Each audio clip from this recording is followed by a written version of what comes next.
रुद्राक्ष जितना छोटे से छोटा होगा, जितना छोटा होगा, बच्चा जितना छोटा होगा, उसको उतनी सेवा की जरूरत कम पड़ेगी। बस ये है, छोटा होता है तो संभालना ज्यादा पड़ता है। बोलो सही है कि गलत है? छोटा है तो उसको संभालना पड़ेगा। उसी तरह रुद्राक्ष जितना छोटा होता है, उसमें जब धागा पिरो, सोने का तार डालो, चांदी का तार डालो, तो वो उसको संभालना ज्यादा पड़ता है। बड़ा रुद्राक्ष होगा तो अब धागा इतना मोटा मोटा, लोग वो गोप, काली गोप, लाल गोप उसमें डाल देते हैं, तो वो बड़ा है तो सहनो, पर छोटा है अगर वो, तो उसको संभालना पड़ेगा। जितना छोटा रुद्राक्ष होता है वो उतना फल देता है। सेवा नहीं चाहिए उसको।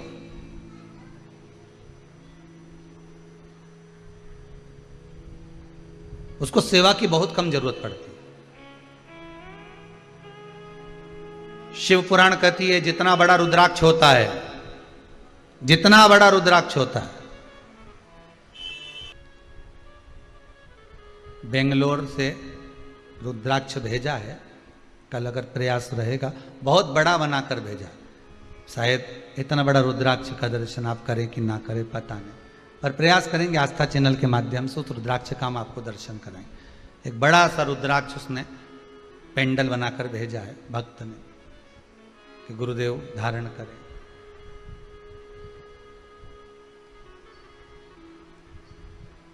कल दर्शन कराएंगे, प्रयास करेंगे। बहुत बड़ा रुद्राक्ष। अब उस रुद्राक्ष अगर बड़ा है तो उसको इतनी सेवा का जरूरत नहीं है, पर जो छोटे से छोटा है, बड़े को तो सेवा चाहिए, पर जितना छोटा होगा, जितना छोटा उतना सुख देगा। कितना सुंदर लिखा है, छोटे रुद्राक्ष की माला, छोटा जो रुद्राक्ष होता है उसकी माला, कैंसर का जो मरीज होता है,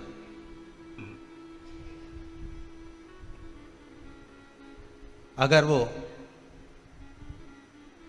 फर्स्ट स्टेज का कैंसर भी है, छोटे रुद्राक्ष अगर अच्छे हैं, 3 मुखी से लेकर 5 मुखी, 7 मुखी, 9 मुखी, 11 मुखी छोटा रुद्राक्ष मिल जाए, उसकी माला अगर पानी में डाल दी जाए और उस पानी को वो मन का ही डाल दो, उसी का पानी थोड़ा थोड़ा कैंसर के मरीज को सुबह दोपहर शाम श्री शिवाय नमस्तुभ्यम का जाप कर कर, पंचाक्षर ओम नमः शिवाय का जाप कर कर, शंकर शिव का नाम लेकर, महाकाल बाबा का नाम लेकर, विश्वेश्वर विश्वनाथ का नाम लेकर, केदारेश्वर का नाम लेकर, 12 ज्योतिर्लिंग का स्मरण कर कर अगर वो आचमन करना प्रारंभ कर दे तो कैंसर रोग में भी आराम मिलना प्रारंभ हो जाता। केवल आचमन ही नहीं करना है, अगर स्त्री है तो अपने उल्टे हाथ पर भी उस मनके की माला को लपेट सकती है। पुरुष है अपने राइट हैंड में उस माला को, अगर कैंसर से पीड़ित व्यक्ति है, रोग से बहुत पीड़ित व्यक्ति, उसको बल मिलता है, उसको पावर मिलता है, उसको एक एनर्जी, उसको एक तेज मिलता है रोग से लड़ने का।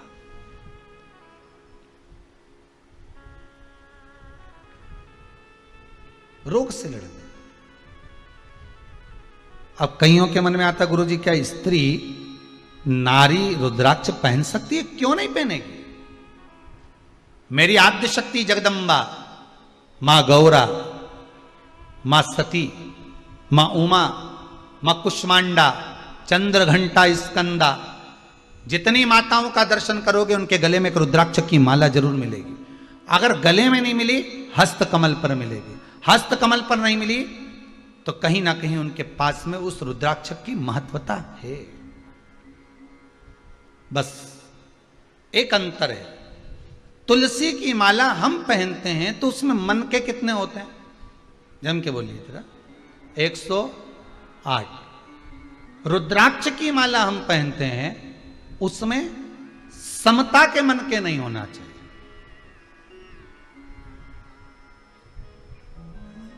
उसमें समता के मन के नहीं होना चाहिए, उसमें प्रयास रहे विषमता के मन के।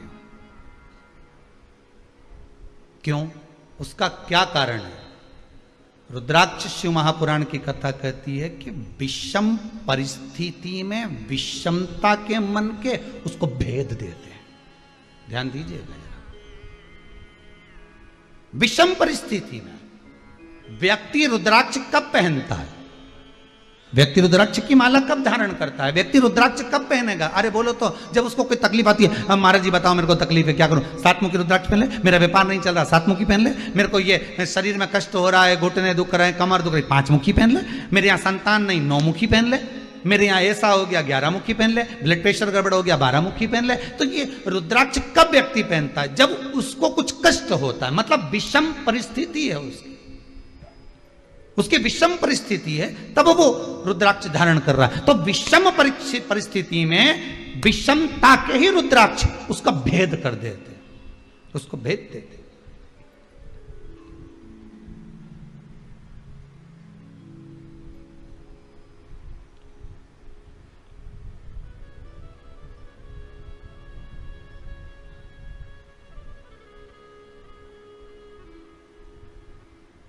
बस समता और विषमता में एक अंतर और देख लीजिए। चक्रव्यूह किसको घेरा था? जम के बोलो, अभिमन्यु। कौन गया था अंदर? अभिमन्यु। प्राण छूट रहे हैं, भीष्म पितामह की आंख से आंसू बह रहे हैं। इशारे में पूछ लिया, तुझे ये चक्रव्यूह में घुसना किसने बताया था?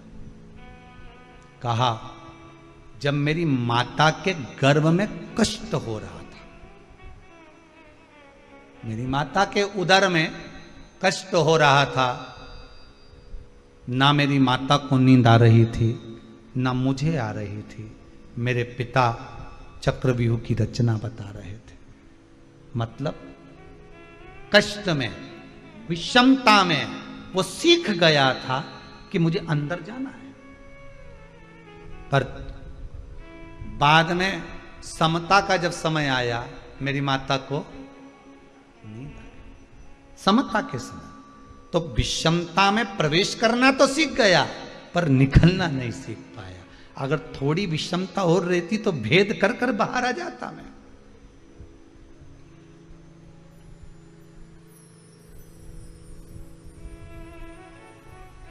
भेद कर कर मैं बाहर आता।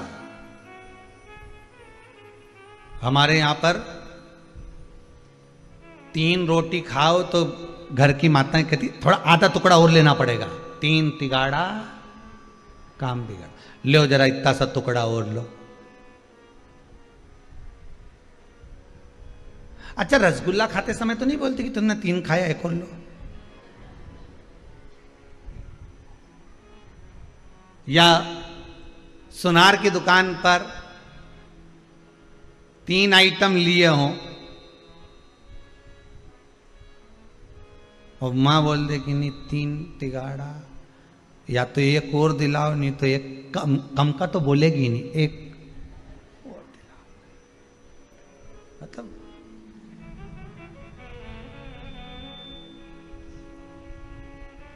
शंकर जी के जितने काम है, वो जल की जो पात्र रखा रहता है जलाधारी, वो भी 3 पाए, ब्रह्मा विष्णु महेश।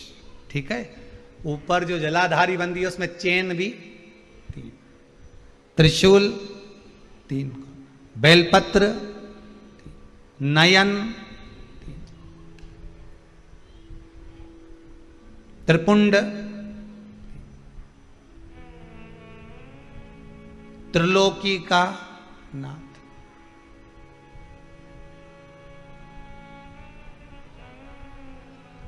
वो चला ही विषमता, उसको कोई मतलब नहीं। जहां पर दुनिया सब आस छोड़ दे, जहां दुनिया अपना पूरी आस छोड़कर पटक दे, पूरी आस छोड़कर।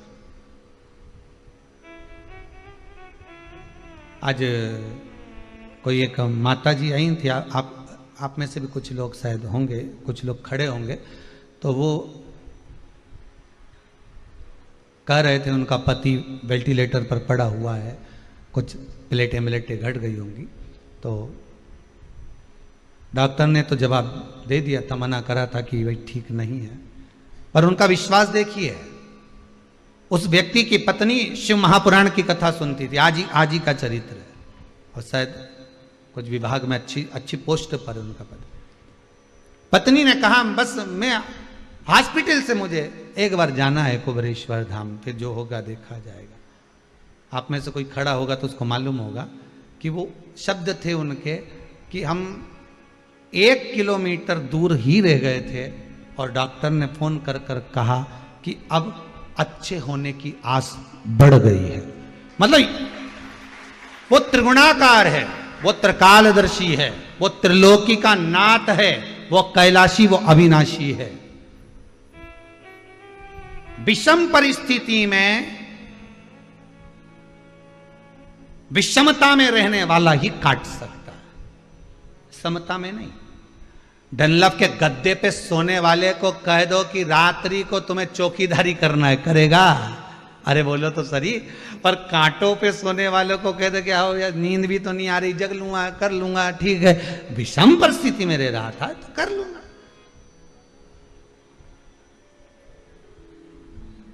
जिसने जिंदगी में कभी नीम का रस नहीं पिया, करेले का जूस नहीं पिया, जरा सा भी कड़वा खाए ही नहीं, और उस व्यक्ति को कह दो कि अब तुम्हारा स्वास्थ्य गड़बड़ चल रहा है, तुम्हें तो करेले का जूस पीना ही पड़ेगा, कि मरी जाऊं पर नहीं पीऊं,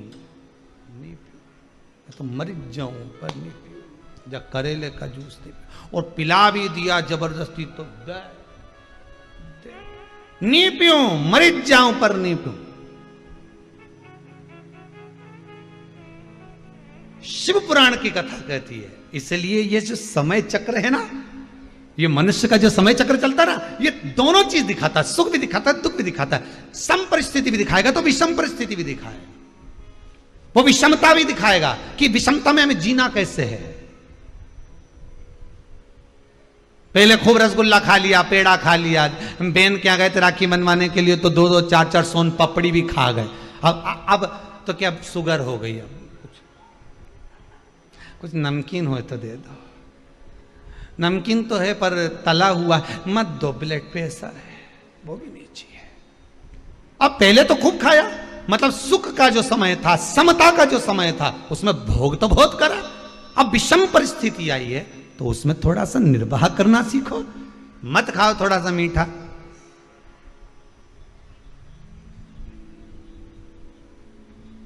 पर गुरुजी शरीर तो मान जाए, पर जाका क्या करूं? ये 2 तोला की है नी, टर टर करे, बस जय गड़बड़ करे। इतनी सी तो धरिए, पर क्या स्वाद चाहिए क्या? बस यहीं तक का स्वाद है। इसके बाद तो लड्डू, पेड़ा, गुलाब जामुन, इमरती, भजिया, पकोड़ा सब नीचे जाके भेला हो गया, मिक्स वेज। अंदर जाके तो सब एक स्वाद कितनी देर का? बस ये जो 2 तोला की दिए नहीं, बस इसी 2 तोला का स्वाद है, बाकी का किसी चीज का स्वाद नहीं है। बस यहीं तक का। इतनी देर में तो क्या जोरदार दही बड़ा बना, पर कल्ला ज्यादा हो गया जी बात। मतलब स्वाद भी लेते जा रही है तो ये 2 तोला की हिलती भी जा रही है, कल्ला ज्यादा हो गया। गुलाब जामुन तो अच्छी बनी पर अंदर अंदर गुठली रह गई, ऊपर से काली काली गायब हो गई, सफेद सफेद रह गई। स्वाद ये 2 तोला की बहुत गड़बड़ है। बोल मेरी जीवा हरि हरि, 10-10 भोजन पान करे और राम नाम में मरी मरी। बोल मेरी जीवा, अभी भी नहीं बोली हरि हरि कि मरी मरी। बोल मेरी जीवा हरि हरि, ये 2 तोला की गड़बड़ कर जाती। बस ये जब हिलती है नहीं तो क्या कर जाए कोई भरोसा नहीं। सारे डिपार्टमेंट भगवान ने दो दिया, हाथ 2 ने, पांव 2 ने, नेत्र 2, नासिका के छिद्र 2 ने, श्रवण शक्ति 2 ने, इसके 1 बनाया। भगवान के भी मालूम था ये गजब कर जाएगी ना, पूरे मोहल्ला में आग लगा जाएगी। 1 ही बनाओ बस, ज्यादा नहीं बनाना इसको, ये बहुत गड़बड़ करती है। भगवान ने बनाया तो बनाया, 3 जगह से बांध दिया। जीवान को कांच में उठाकर देखना, नीचे से कसी हुई है, ज्यादा मत बोलना। तो भी बोली तो क्या 32 सैनिक लगा दो, 32 दांत लगा दिए। कि फिर भी बोले तो क्या फाटक लगा दो, होठ लगा दिए, तो भी चुप नहीं रहे। और बोलने का मौका आ जाए तो कह दे खाया बिना रह जाऊं, पर बोला बिना नहीं। फिर भी बोले।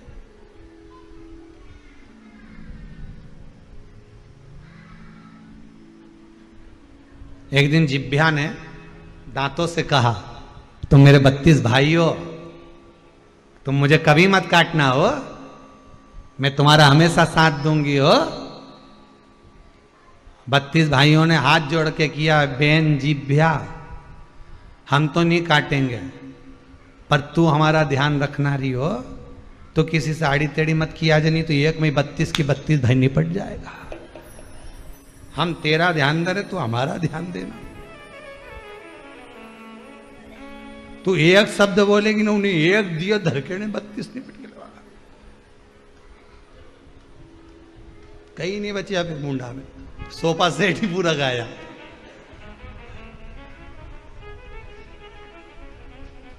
भगवान ने सागौन की चौखट दी और क्या साजड़ के लगा था, फिर हो गया है? तो क्या बचा। अब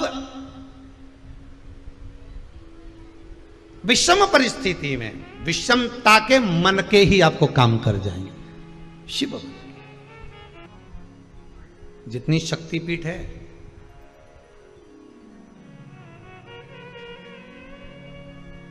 इक्यावन आदि जितनी भी शक्तिपीठ हैं, अगर आप कभी जाएं और आपके पास में एक रुद्राक्ष हो, कोई सा भी, एक मुखी से लेकर 14 मुखी तक, कैसा भी रुद्राक्ष आपके पास में, जितनी शक्तिपीठ आप लोग दर्शन करने के लिए जाते हो, या उस नगर में, उस गांव में, उस शहर में जाते हो और मालूम पड़े कि यहाँ शक्तिपीठ है, उस रुद्राक्ष को लेकर चले जाओ और उस दरवाजे पर माता के उस शक्तिपीठ के स्थान पर पंडित जी को देकर कहना, थोड़ा सा छुआ दीजिए माता रानी को। वो रुद्राक्ष आप सिद्ध करते जाओ, रखते जाओ। वही रुद्राक्ष एक ही होना चाहिए जो सब शक्तिपीठ पर जहां जहां जाओ उसको लेकर जाओ, उसको छुआ लीजिए। और वो रुद्राक्ष आपके अगर हृदय चित्त पे डला हुआ है, आपके कंठ पर अगर है, तो जिंदगी में कोई ऐसी विषम से विषम परिस्थिति भी आकर खड़ी हो जाए, कितना बड़ा भी कष्ट से कष्ट जीवन भी चल रहा हो, तो भी सुख अपने आप घेर कर सामने खड़ा हो जाएगा अपने आप। जैसे एक बहुत बहुत सारा मालूम पड़े कोई गुब्बारे के अंदर एक टॉफी को रख दिया और बाहर की हवा लग नहीं रही हो, किसी ने पैक कर दिया। जैसे बच्चा जन्म लेता है तो उसको कांच की पेटी में रख देते हैं, उसको कुछ हो गया, बीमारी हो गई, कांच की पेटी में एक बल्ब जला देते हैं, अंदर जो भी प्रकाश होता है उससे उसको तपन होती है, उसका शरीर सही होता है। बस वही रुद्राक्ष आपको घेर लेता है। जैसे रुद्राक्ष गोल होता है, वो आपको चारों तरफ से घेरा हुआ है, कष्ट आने ही नहीं दे सकता। शक्तिपीठ पर क्या है, क्या है शक्तिपीठ पर? भगवान शंकर जी की, भगवान शिव, मेरे ओघड़ी मेरे भोलेनाथ की अर्धांगिनी माता सती के शरीर के टुकड़े जो भगवान नारायण ने सुदर्शन चक्र से करे हैं, वो एक एक टुकड़ा शरीर का, एक एक अंग जहां जहां गिरा है, वही शक्तिपीठ है। शिव कहते हैं सती का संग मेरे रुद्राक्ष के साथ होता है तो मैं उसको कहीं गिरने नहीं देता।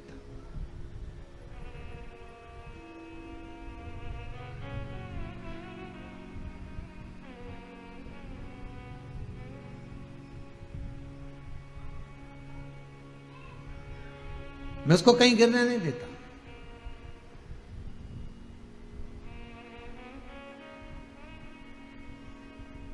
शंकर और पार्वती के मंदिर तो आपने, मेरे भोलेनाथ शिव और पार्वती के मंदिर तो आपने देखे होंगे, आपके नगर में भी होंगे। जितने लोग आस्था टीवी पर कथा सुन रहे हो, जितने फेसबुक यूट्यूब पर कथा श्रवण कर रहे हो, बोलो पार्वती शिव का मंदिर देखा कि नहीं देखा? देखा है ना सबने। सती शिव का मंदिर देखा क्या? अरे बोलो तो, देखा नहीं? सती ने यह प्रश्न किया था शंकर भगवान से, ये माता सती का प्रश्न है। सती मैया ने शिव से प्रश्न करा था। कुंभज बाबा के आश्रम में जब कथा श्रवण करने गए, उससे पहले जब शंकर भगवान सती को समझा कर ले जा रहे हैं, तब सती ने प्रश्न किया था। क्या आप मेरे साथ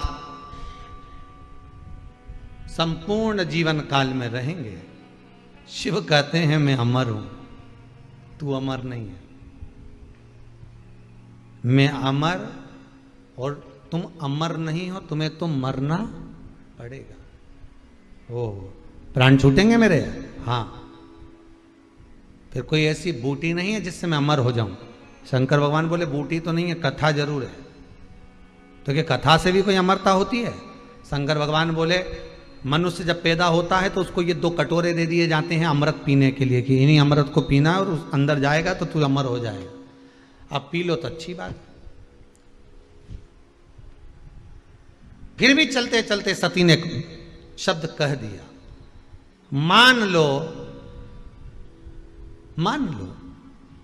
अगर मेरे प्राण छूट गए, पर मैं चाहती हूं कि मैं भी इस भूमंडल पर, संसार सागर में, पूरे ब्रह्मांड में, सती कहती है कि मेरा भी एक स्वरूप रहना चाहिए,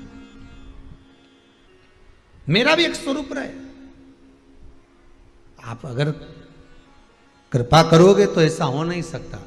शंकर भगवान ने कहा सुनो सती, ना जाने कितने तुम्हारे जन्म हुए हैं और आगे भी जाकर तुम्हारे ना जाने कितने जन्म होंगे। सती की योनि से छूटोगी तो कोयल बन जाओगी, क्योंकि यज्ञ के कुंड में कूदकर समाप्त होगी तो कोयल का जन्म लेना पड़ेगा। कोयल की योनि से छूटोगी तब जाकर पितरों की कन्या के गर्भ से तुम जन्म लोगी और तुम्हारा नाम पार्वती होगा। ठीक है, पार्वती आपके साथ रहे, घर घर मंदिर मंदिर देवालय देवालय में पार्वती शिव की पूजन हो, क्योंकि मेरा ही एक स्वरूप है। पर मैं चाहती हूं मेरा नाम, मेरा संबोधन, मेरा शब्द प्रत्येक भूमंडल पर चले। तब शिव ने कहा बोलो तो तुम चाहती क्या हो? सती के शब्द हैं।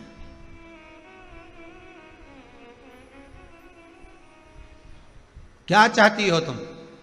सती कहती है मेरा संबोधन।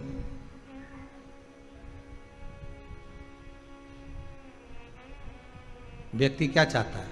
उसका नाम, संबोधन। शिव जी ने वर दे दिया सती चलो मेरे साथ कुंभज ऋषि की आश्रम कथा सुनने के लिए। मैं तुम्हें वर देता हूं सती, मृत्यु लोक में भूमंडल पर जितनी नारियां, कन्याएं, स्त्रियां जन्म लेगी उसमें एक अंश सती तुम्हारे सातित्व का रहेगा। नारी में एक अंश तुम्हारे सातित्व का रहेगा। जो पति की निंदा नहीं सुन पाई और अपने प्राणों को त्याग दिया, तो नारी में एक अंश सती का रहता है। इसलिए स्त्री को कई बार कहते हैं कितनी सातित्ववान है, कितनी सती प्रिया है।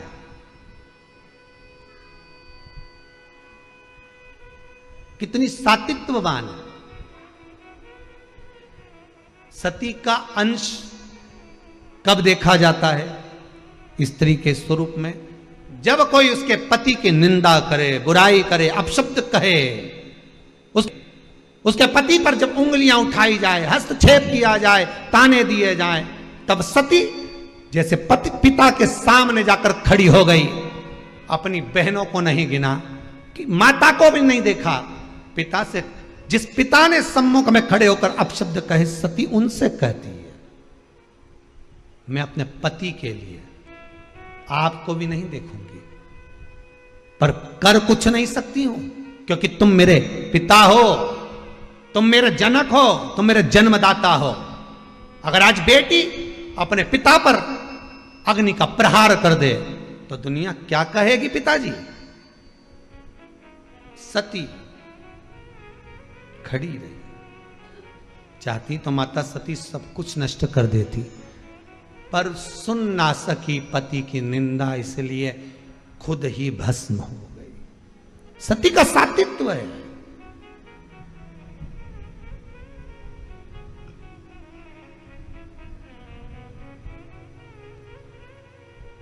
उसको सती कहा जाता था। अब तो ये प्रथा बंद हो गई, पर पहले प्रथा चलती थी, आप लोगों को मालूम होगा। पति के प्राण छूटे, पत्नी लाल चुंदड़ी ओढ़कर गोदी में शीश रख बैठ जाती थी, दादी रानी सती। दादी रानी सती, ऐसी ना जाने कितनी सतियों का व्याख्यान। तो कहा इनमें सातित्वता कहां से आती थी? वो सती कि सातित्वता कहां से प्रकट हो जाती थी? शंकर खुद वर दिए हैं स्त्री को, नारी को। स्त्री को वर है शंकर भगवान का। अर्ध नारेश्वर शंकर है, अर्ध नारेश्वर, आधा उनका भाग स्त्री का है। शिव ने स्वयं वर दिया स्त्री को। स्त्री को वर देते समय शंकर ने कहा था कि सातित्वता का भाव नारी में रहेगा। नारी अगर चाहे तो किसी की सामर्थ्यता नहीं कि निगाह उठाकर देख ले, कब वो सती अपने असली स्वरूप में प्रकट हो जाए। कब?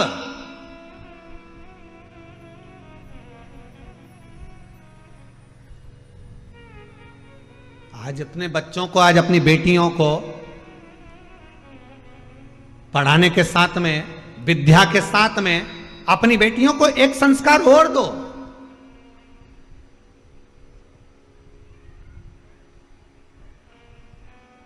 कि वस्त्र श्रेष्ठ पहने। और अगर वस्त्र श्रेष्ठ पहने हैं और फिर किसी ने अगर ठिठोली करी है, फिर किसी ने अगर उंगली उठाई है, किसी ने अपशब्द कहा है, तो उसका जवाब कोई दूसरा नहीं देगा। उसका जवाब आपको सती बनकर देना पड़ेगा। सती का मतलब यह नहीं कि भस्म होकर, भीतर से रोकर, अपने आप को तोड़कर, नहीं। सती ने संवाद कराए, दक्ष प्रजापति के सम्मुख में खड़ी हुई है सती। सामर्थ्यता किसकी है? जो आपको निगाह उठाकर देख ले। सामर्थ्यता किसकी है? जो आपके ऊपर कुछ बोल दे, संबोधन कर दे, कोई वाक्य कह दे। सामर्थ्यता किसकी है?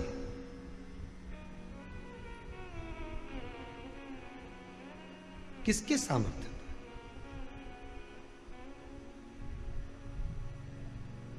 आप में वो बल होना चाहिए, सात्विकता का। शिव कह रहे हैं तो सती मेरा वर है तेरे लिए, मेरा वर है सती तेरे को, और मैं तुझे वर देता हूं। तू चाहती है ना तेरे एक अंश रहेगा नारियों में। रुद्राक्ष शिव महापुराण की कथा चल रही है भाई, एक एक संबोधन को बड़े ध्यान से सुनना। ऐसी रुद्राक्ष शिव महापुराण की कथा सुनने को मिली ना मिली वो पता नहीं, परंतु जीवन को संवार देगी ये रुद्राक्ष शिव महापुराण कथा। जैसे व्रत शिव महापुराण की कथा गई, उससे पहले अन्य कथाओं को अपन ने श्रवण करा, वैसे ही ये रुद्राक्ष शिव महापुराण की कथा, ऐसे ऐसे तत्व इसमें छुपे हुए हैं, उसको निकालना है रुद्राक्ष के माध्यम से।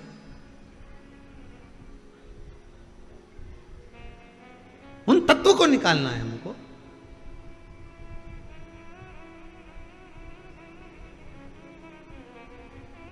उन तत्वों को ग्रहण करना।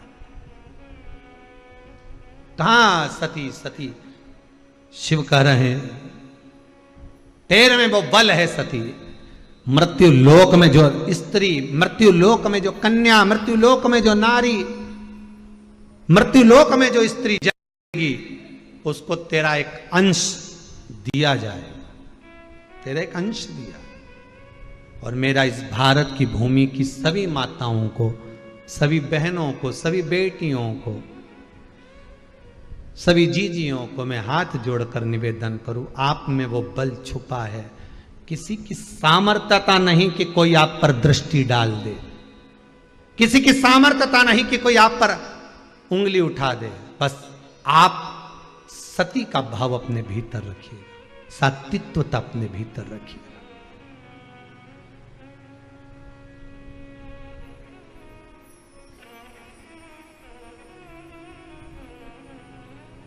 वक्त पड़ा इस भारत की भूमि पर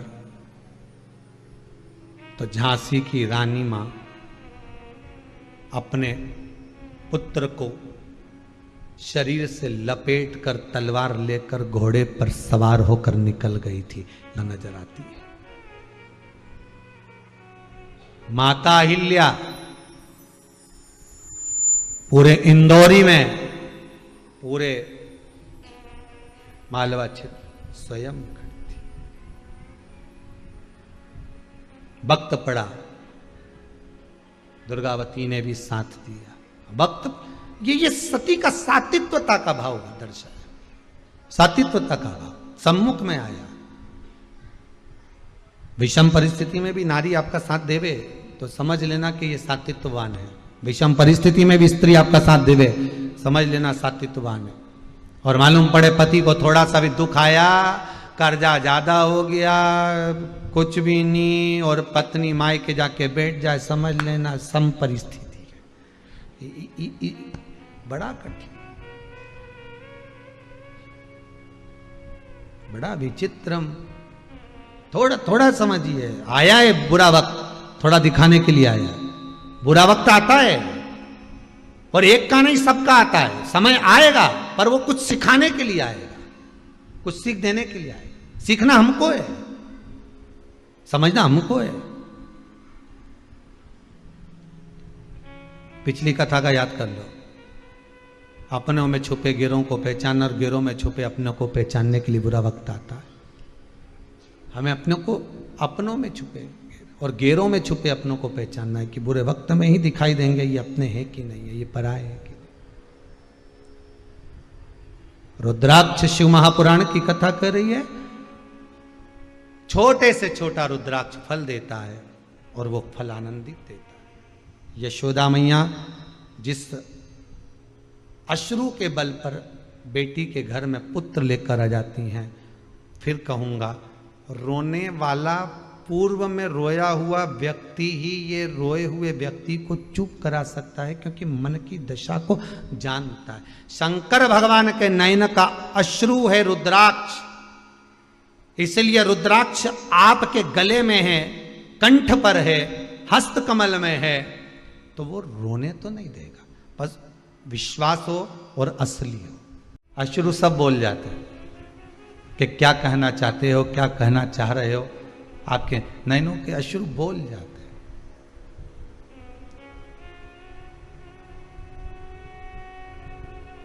यशोदा मैया की माता पाटला देवी ने संतों से यह नहीं कहा कि मेरे घर में बेटी के गर्भ में संतान नहीं है। वो तो बस पूजन कर कर आ रही थी और नैनों से अश्रु बहाती हुई आ रही थी। तो संत ने पूछ लिया, क्या बात है, तुम्हारे नैनों से अश्रु गिर रहा है, अब बताएं क्या।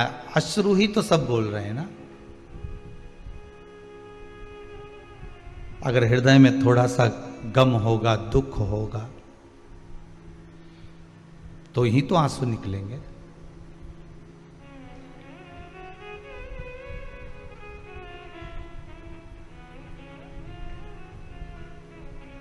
संत बोले,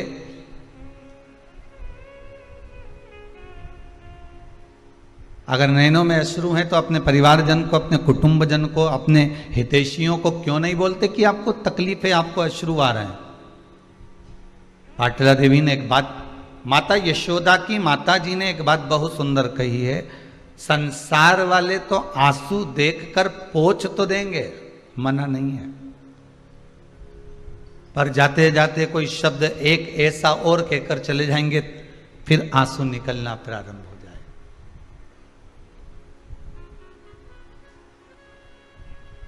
तुम तो नदी के किनारे पर खड़े थे, तुम तो तालाब के किनारे पर खड़े हो, नदी के किनारे पर खड़े हो, आप तो कुआं और बावड़ी के पास में खड़े हो।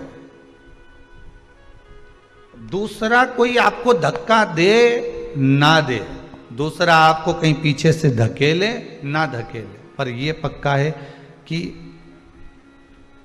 कोई अपने को अगर मालूम पड़ गया कि ये कुएं की पाल पर है, ये नदी के घाट पर है, ये सरयू आदि आदि की जितनी भी नदी तालाब सरोवर के घाट पर है, तो ये पक्का है कि कोई अपना आकर धक्का जरूर दे जाए।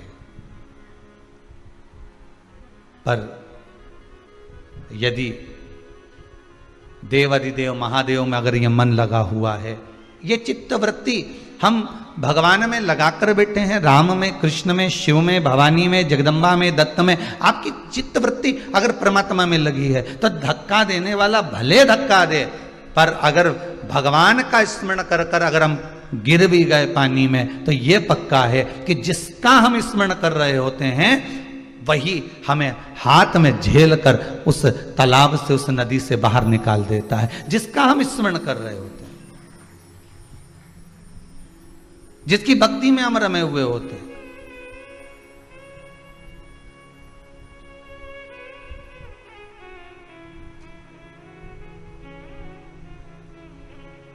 महाराज वो कहते ना, ले ले हरि का नाम नहीं, यही एक तरने का उपाय है। यही है कि ले हरि का नाम यूं ही तर जाएगा। केवल भगवान के नाम से कलियुग केवल नाम आधारा। ले हरि का नाम यूं ही तर जाएगा, धन दौलत और माल धरारे जाएगा। संपूर्ण साधन जितने भी रखे हुए हैं, संपूर्ण व्यवस्थाएं जितनी रखी हुई है, ये सब रह जाने वाली है। पर जो साथ जाने वाला है वो भगवान का नाम, इसके सिवाय कुछ भी नहीं। और हमने करा भी क्या, वस्तु तो बटोरी, नाम छोड़ दिया। सवेरे सवेरे से एक ही काम करते हैं, भैया राम राम। किसी ने पूछा कहां जा रहे हो, काम पर। काम हमने अपने पास रख लिया, राम तुम रख लो, जाओ।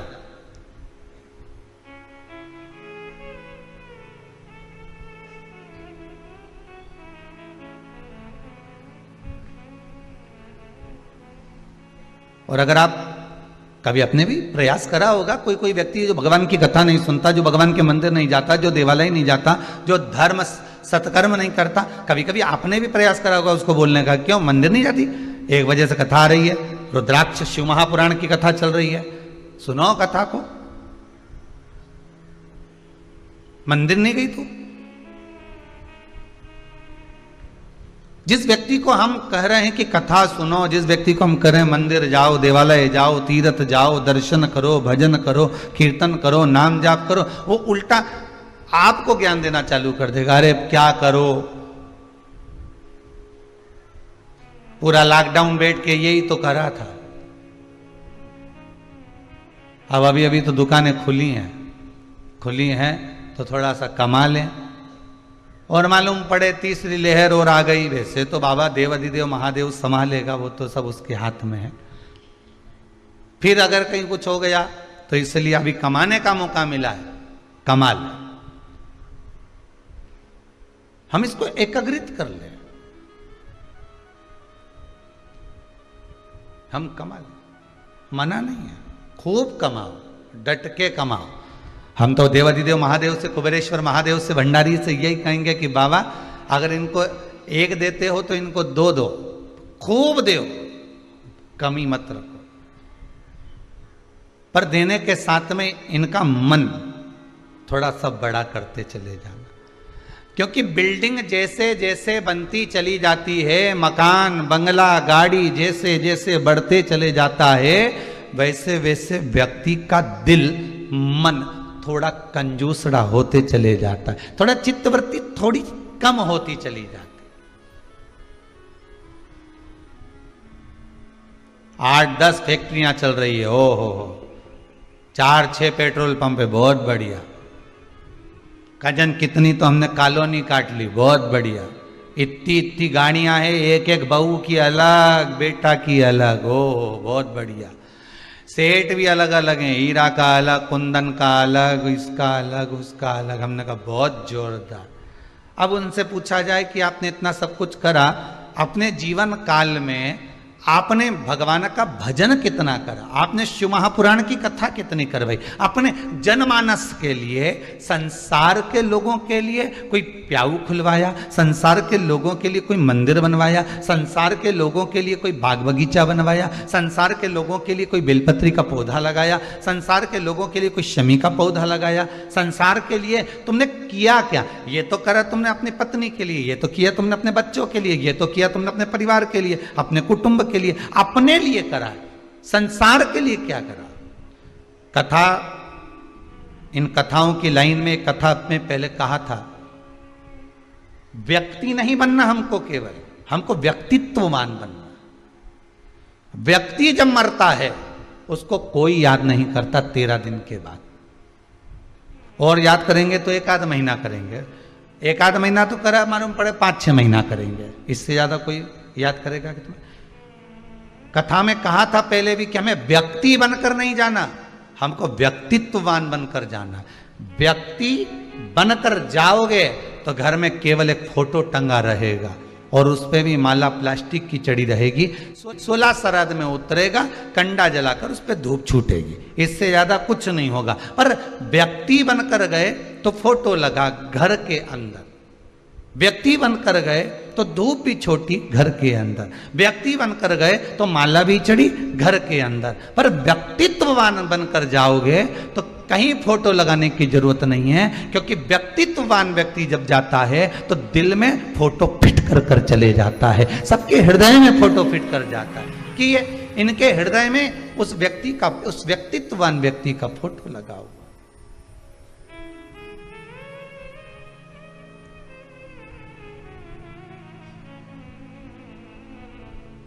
मैं धन्यवाद दूंगा श्री घनश्याम दास जी, श्रीमती उषा जी गांधी,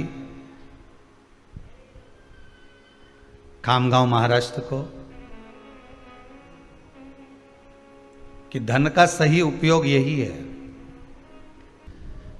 अभी इस रुद्राक्ष शिव महापुराण के पहले जो शिवपुराण हुई थी वो व्रत शिवपुराण हुई थी। कई माताओं ने इतने मैसेज भेजे हैं, कई ने व्हाट्सएप पर, कोई ने काय पर लिख लिख कर भेजा, हमें पूजन का विधान मालूम पड़ गया, हमें उद्यापन क्या होता है यही नहीं मालूम था। हम तो सोचे थे कि व्रत को समाप्त कर दो, उद्यापन का महत्व यही है, व्रत की पूर्ण आहुति कर दो, उद्यापन का मतलब यही है। हम तो ये सोचते थे कि कोई अनुष्ठान पूरा हुआ तो उद्यापन कर देना, पर मालूम ये पड़ा कि उद्यापन करने के बाद उस वस्तु पर सील, उस व्रत पर, उस उपवास पर सील ठप्पा लग जाता है कि अब ये तुम्हारा हो गया। हमको ये नहीं मालूम था कि ये व्रत अब हमारा हो गया, हम तो उद्यापन कर देते थे।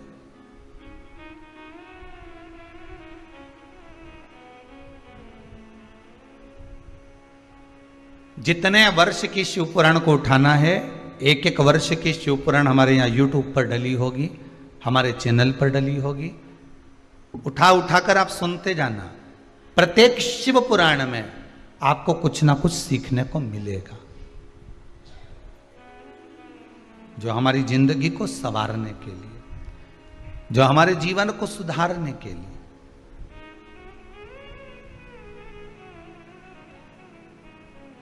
केवल माला लेकर बैठे रहे, 2 घंटा 4 घंटा तक जपते रहे, इससे परमात्मा की प्राप्ति का साधन नहीं। हमने देखा है माताएं, पुरुष वर्ग अपने घर घर के ठाकुर जी को लेके डलिया में जाते आते रहते हैं, आपने भी दर्शन किया होगा। घुमाओ मना नहीं है, ठाकुर आपका है, आप ठाकुर के हो, पर भगवान को, ठाकुर को जैसी रहने की आदत है राजसी ठाट में, उसको अपने घर में रखकर राजसी ठाट दीजिए। डलिया में लेकर यहाँ चले गए, वहाँ चले गए, यहाँ रख दिया, वहाँ रख दिया, तो कहते हैं हमारा पुत्र है, हमारा बेटा है, हम उसको परिवार का अंग समझते हैं, हम परिवार का एक व्यक्ति समझते हैं। हम मना नहीं करेंगे, आप समझो। फिर परिवार के व्यक्ति के लिए जैसे व्यवस्था करते हो वैसा करो। जैसे पति तुम्हारा जब मायके आता है, तुम्हारे मायके में तुम्हारा पति आता है तुमको लेने के लिए, तो बोलो व्यवस्था करती हो कि नहीं करती? मम्मी आज वो आ रहे हैं, खसखस का हलवा बना लेना। मम्मी आज वो आ रहे हैं, उनको दाल बाटी पसंद है, बना लेना। मम्मी आज वो आ रहे हैं, ऐसा काम करना कि सुबह पोहा बना लेना, शाम को आलू बड़ा बना लेना, और सुनो सुबह सुबह का भोजन ऐसा बना लेना। बोलो करवाते हो कि नहीं करवाते? तुम्हारे ससुराल वाले तुम्हारे मायके में जब आते हैं तो तुम कितनी व्यवस्था करते हो, और ठाकुर जी को लेकर तुम यहां वहां चले जाते हो, घूमते रहते हो, तो वो ठीक नहीं। भगवान को अपने हृदय के साथ में उसको राजसी ठाट दीजिए। वृंदावन में रहे तो ब्रज के राजा बनकर रहे हैं मेरे ठाकुर, और द्वारका में रहे तो द्वारका के राजा बनकर रहे हैं मेरे ठाकुर।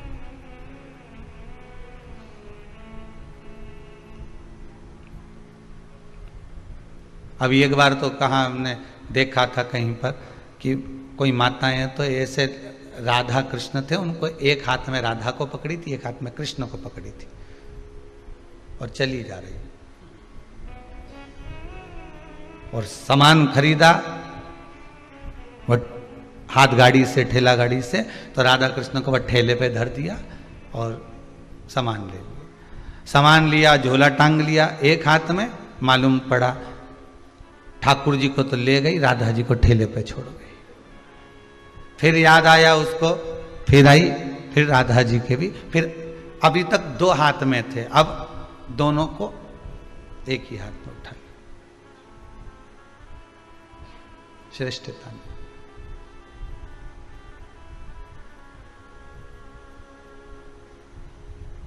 अगर हम ही हमारे ठाकुर को इस तरह से रखेंगे तो जनमानस क्या सोचेगा। आपकी भक्ति है, इस व्यासपीठ से आपकी भक्ति को मैं नमन करता हूं। आपकी भक्ति है, आप भगवान से स्नेह करते हो, मैं आपको प्रणाम करता हूं कि आपके बराबर दुनिया में कोई नहीं प्रेम करता होगा, स्नेह करता होगा ठाकुर से। पर निवेदन है, उस लाडले को लाड लड़ा कर रखिए, हृदय से लगा कर।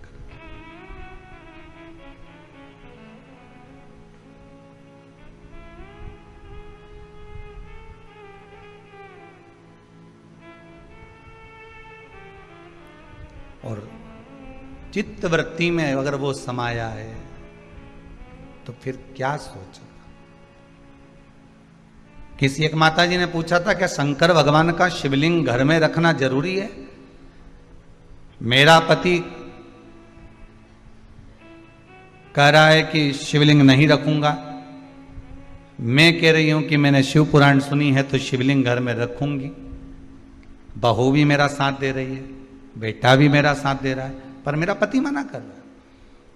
तो हमने उस माता जी से एक ही बात लिखकर भेजी कि आपसे निवेदन है कि अगर आपका पति मना कर रहा है शिवलिंग रखने को तो मत रखो। हृदय में तो शिव है ना, श्वासों में तो शिव है ना, धड़कनों में तो शंकर है ना, रोमावली में शंकर समाया हुआ है। 3.5 करोड़ रोम छिद्र जो ये मनुष्य के शरीर में है, हर एक रोम के अंदर शंकर ही तो है, शिव ही तो है।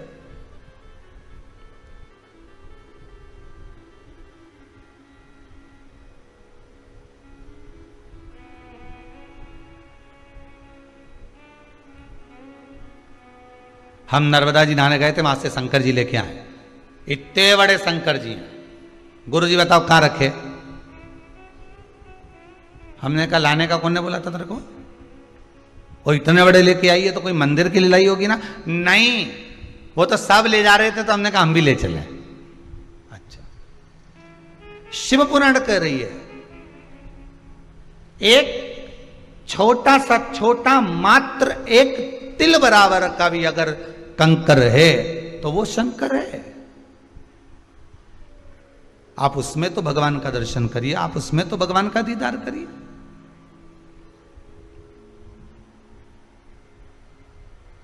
बिठाएंगे तो ही भगवान हमारा होगा।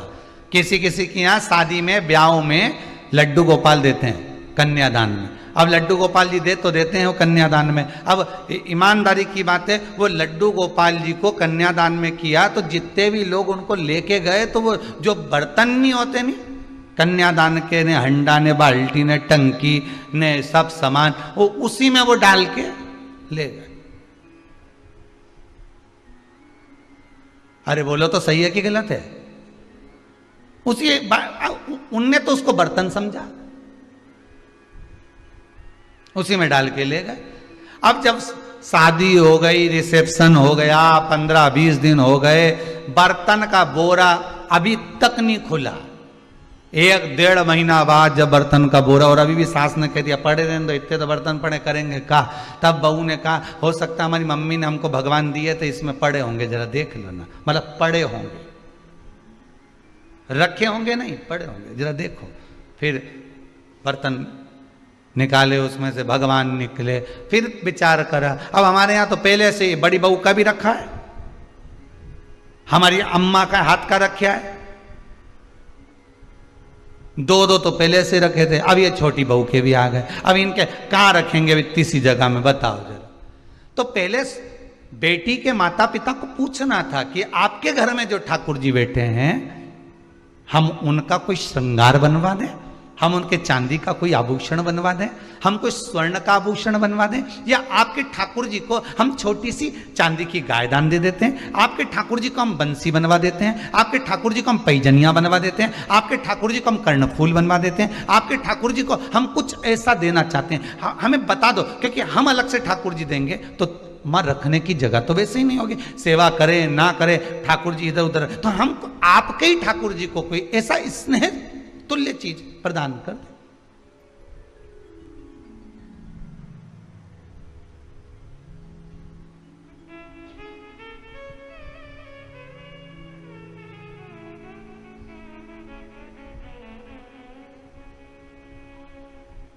लोग वो बकरी की चाल, भेड़ चाल बोलते हैं ना, ऐसे चलते हैं। पहले क्या होता था, जब बुलावा होता था, किसी के यहाँ शादी हो, मंडप हो, ब्याह हो, तो उसमें जो गिफ्ट आइटम बंटते थे ना, तो एक जैसा इन्होंने पानदान बांटा, तो पानदान ही चलेगा। एक जगह की शादी में गए, वहाँ पे भी पानदान मिल गया, दूसरे की शादी में गए, वहाँ भी पानदान मिल गया, तीसरे की शादी में गए, वहाँ भी पानदान मिल गया, चौथे के यहाँ गए, वहाँ भी पानदान मिल गया। इतना पानदान घर में इकट्ठा हो गया और अभी तक पेटी में पड़ा है। कई कई का तो काला पड़ गया। अब निकाल लूंगी दिवाली पे, जब ये बेकार हो जाएगा। अब वो ही इतना चल रहा है कि वो निकालने का फुर्सत ही नहीं मिल रहा।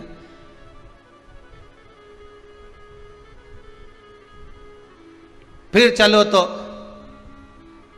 एयर टाइट डब्बा, जिसमें एयर नहीं भरा। अब वो डब्बा एक के यहाँ गए उसने भी दिया, दूसरे के यहाँ गए उसने भी दिया, तीसरे के यहाँ गए उसने भी दिया। फिर चौथे नंबर पर फिर पानी की वो बॉटल जिसमें चाय गरम रहे, तो एक के यहाँ गए तो उसने भी बुला हुए में दी। इतनी बॉटल इकट्ठी कर ली, वह पेटी के अंदर पड़ी 4-6।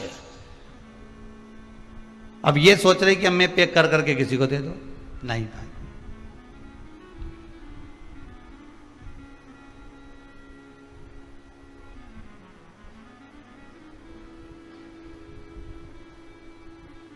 उसको जो अच्छा लगता है वो आप दीजिए। शिव महापुराण की कथा कहती है, जो ईश्वर को अच्छा लगे, भगवान को जो अच्छा लगे, आप उसको वो दो। भगवान को क्या अच्छा लगता है? भगवान को आपका धन अच्छा लगता है, दौलत, संपदा? भगवान को आपकी प्रॉपर्टी अच्छी लगती है? नहीं। भगवान को आपका सोना, चांदी, हीरा, पन्ना कुछ भी अच्छा नहीं लगता। भगवान कहते हैं ये तो सब मेरे चरणों की धूल है। तुम मेरे पास में आते हो, आते ही काहे को? मेरे चरणारविंद की रज लेने के लिए। रज मतलब भगवान के चरणों का थोड़ी सी धूल अगर मिल जाएगी तो जीवन सार्थक। मेरे पास क्यों आए हो? मेरे पास तो अगर आए हो, कुछ देना चाहते हो तो केवल मुझे दे रहे हो, तो मुझे जो प्रिय है वो दीजिए। तो भगवान को प्रिय क्या है? तो कहा मुझे प्रिय है बस तेरा भजन, मुझे प्रिय है तेरा स्मरण। तेरे हृदय से तू भगवान का नाम ले ले, श्री शिवाय नमस्तुभ्यम बोल ले। बाबा कहते हैं बस मैं तेरा हो गया, तू मेरा हो गया।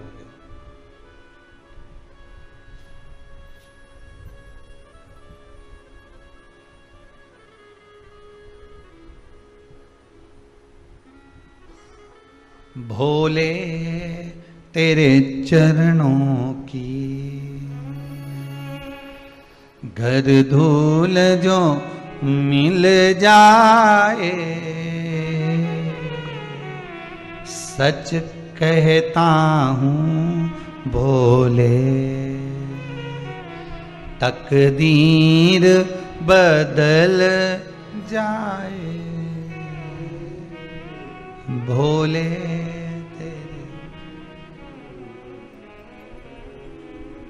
ये मन बड़ा चंचल है, कैसे तेरा भजन करूं, ये मन बड़ा चंचल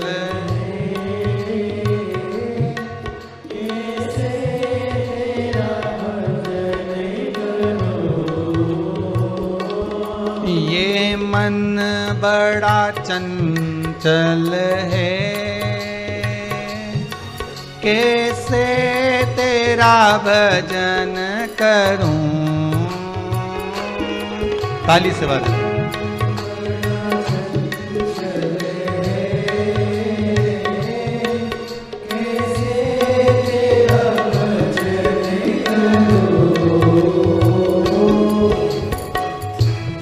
बाबा, जितना इसे समझाऊं,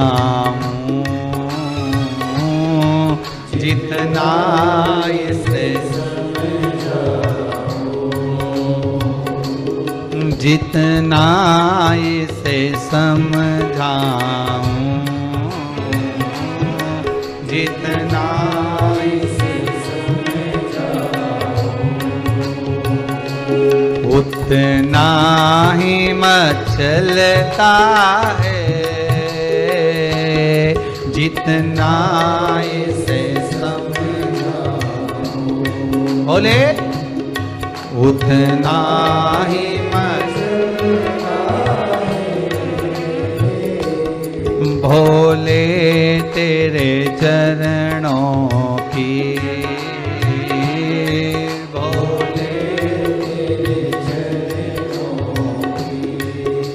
हर भोले। नजरों से गिरा नाना, चाहे जितनी सजा देना, नजरों से गिरा नाना, चाहे जितनी सजा देना, नजरों से गिराना ना, चाहे जितनी सजा देना, नजरों से गिराना ना, शंभो चाहे जितनी सजा देना, नजरों से जो गिर जाए, नजरों से जो गिर जाए, नजरों से जो गिर जाए, नजरों से जो गिर जाए, मुश्किल है संभल पाना, नजरों से जो गिर जाए, मुश्किल है संभल पाना, भोले तेरे चरणों की, भोले तेरे चरणों की, कर धूल जो मिल जाए, भोले तेरे चरणों की, कर धूल जो मिल जाए, सच कहता हूँ भोले, सच कहता हूँ भोले, तकदीर बदल जाए, सच कहता हूँ भोले, तकदीर बदल जाए, सच कहता हूँ भोले, तकदीर बदल जाए, सच कहता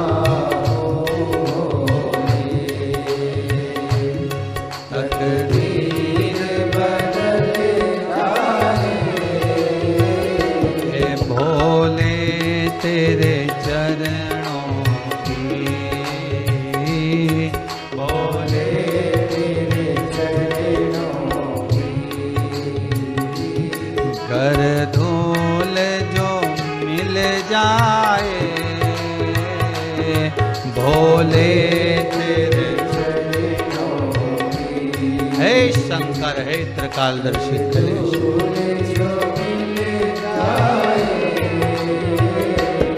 भोले तेरे चरणों की,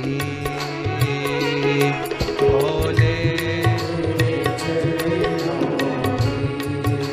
हे शंकर करुणा सागर, आपके चरणारविंद की मात्र रज मिल गई तो मेरा जीवन तो वैसे ही सार्थक हो गया। रिटर्न बढ़वा, मेरा जीवन तो वैसे ही सार्थक हो गया। उसकी सार्थकता, उसकी आनंदता, उसकी उमंगता आपके चरणारविंद की रज से है, चरणों की रज। ये जरूरी नहीं है कि घर में शिवलिंग होना बहुत जरूरी है। हम तो कहेंगे शिवलिंग है आपके घर में, अच्छी बात है, सेवा करो, चाकरी करो, दर्शन करो, कथा स्मरण करो, पूजन करो, पाठ करो। शिवलिंग लाने का मन है आपका तो हम तो करबद्ध हाथ जोड़कर निवेदन करेंगे कि शिवलिंग भी लाना तो ऐसा लाना कि जिस पर कोई वस्तु आप समर्पित कर दें तो उसको पा लें। जैसे नर्मदेश्वर शिवलिंग, नर्मदा जी के जल से निकला हुआ शिवलिंग ऐसा होता है कि उस पर कुछ भी चढ़ाकर आप खा सकते हो, कुछ भी समर्पित कर कर आप पा सकते हो। बाकी के जितने शिवलिंग हैं नर्मदेश्वर को छोड़कर, उनको अगर कोई वस्तु टच हो गई तो उसको आप पा नहीं सकते। फिर वो बैरागी, त्यागी, साधु, सन्यासी, तपस्वी, साधक, उपासक के लिए रहेगा, वो फिर आपका पाने के लिए नहीं रहेगा।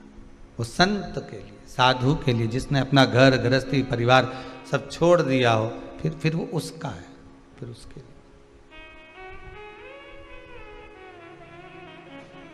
और अपन तो गृहस्थी हैं, घर में रहने वाले हैं। कभी कभी शंकर भगवान का स्नान कराएंगे, अभिषेक करेंगे तो दूध दही का पंचामृत चरणामृत भी ले लेंगे। अपन तो गृहस्थी है।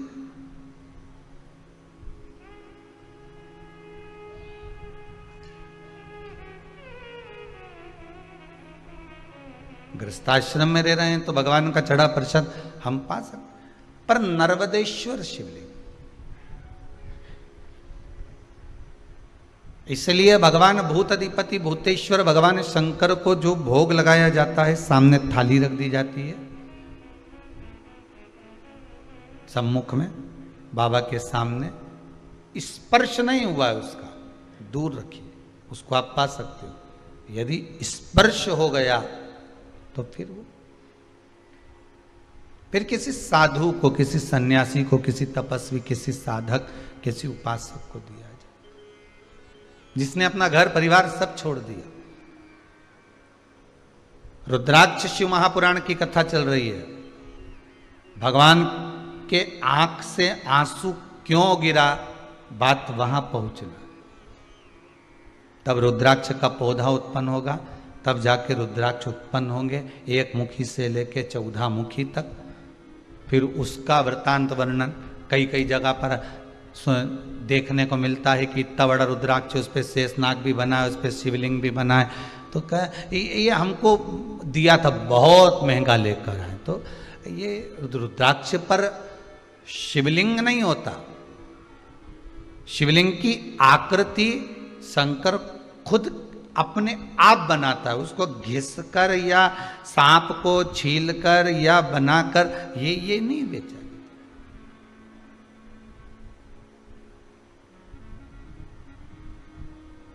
किसी ने पूछा एक बार कि गुरुदेव, ये जो रुद्राक्ष होता है जिसको अपन पहनते हैं, धारण करते हैं, जिस रुद्राक्ष को अपन पहनते हैं,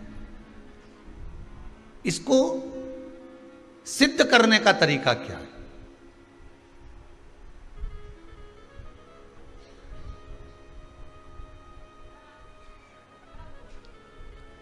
अच्छा, सिद्ध नकली भी हो जाता है और सिद्ध असली भी हो जाता है। अब इसको भी समझ लेना जरा अच्छी तरह से। प्लास्टिक का जो रुद्राक्ष होता है, नकली जो रुद्राक्ष होता है, सिद्ध वो भी किया जाता है, लोग अब सिद्ध करते ही हैं उसको। और असली का जो रुद्राक्ष होता है उसको भी सिद्ध करते हैं। तो कहा महाराज जी दोनों में अंतर क्या है? तो शिव महापुराण की कथा कहती है, रुद्राक्ष शिव महापुराण की कथा कहती है कि नकली और असली में एक अंतर जरूर है कि असली रुद्राक्ष अपना काम मात्र सिद्ध होते ही चालू कर देता, और नकली रुद्राक्ष आप 50 बार उसको अभिषेक में रख लिए, 50 बार आपने अनुष्ठान कर लिया, 50 बार आपने व्यवस्था कर ली, 50 बार आपने उसको रिझाना चाहा, उसके बाद भी वो सिद्ध नहीं हो पा रहा। 4 दिन अगर उसने अपना असर दिखा दिया तो 5वें दिन वापस वो डाउन हो जाएगा। ये नकली है। और असली एक बार अगर आपने धारण कर लिया, असली रुद्राक्ष को अगर आपने एक बार पहन लिया, असली रुद्राक्ष को अगर आपने अपनी जिंदगी में एक बार उतार लिया, असली रुद्राक्ष का पानी अगर आपने पी लिया, थोड़ा सा भी आचमन कर लिया, तो बीमारी तो दूर होना ही है।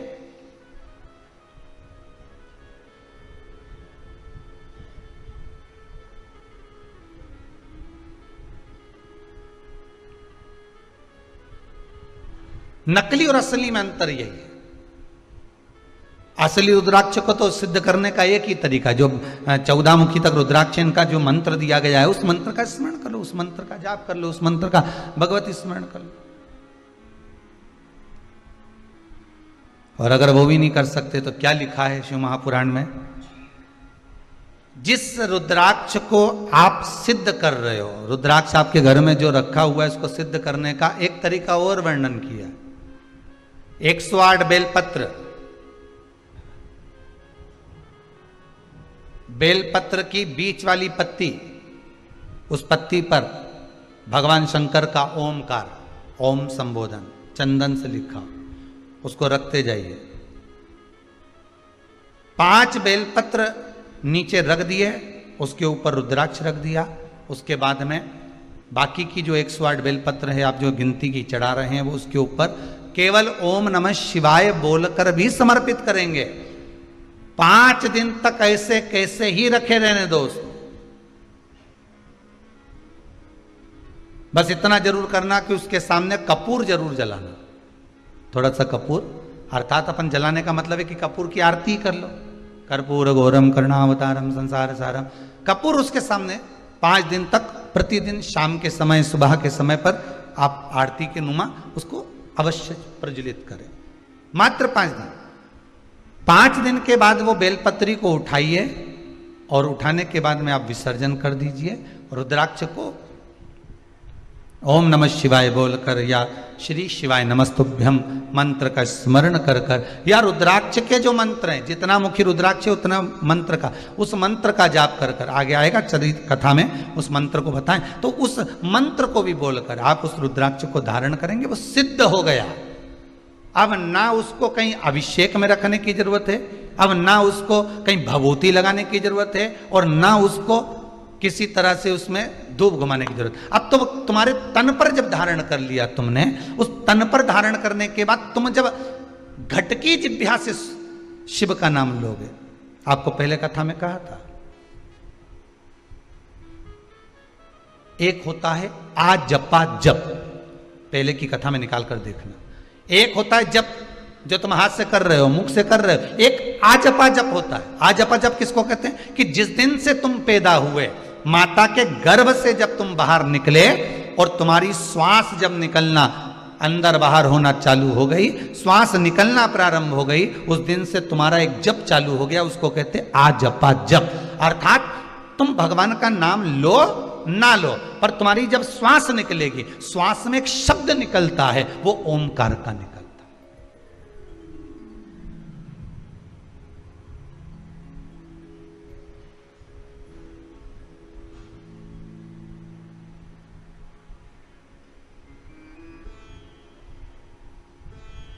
अब एक बार कथा में कह दिया कि ये श्वास निकली है तो इसमें शब्द भगवान का निकला है, तो कहे रात को जो सोते हैं और घुर्राटा भरते हैं उनका क्या होगा? है? रात को सोए और घुर्राटा भर रहा है, तो वो भी तो श्वास निकल रही है। तो हमारा निवेदन है, कभी कभी शंकर भगवान रुद्र रूप भी ले लेते हैं, ये तो रूप पर आधारित है। कभी कभी शिव रुद्र रूप पे भी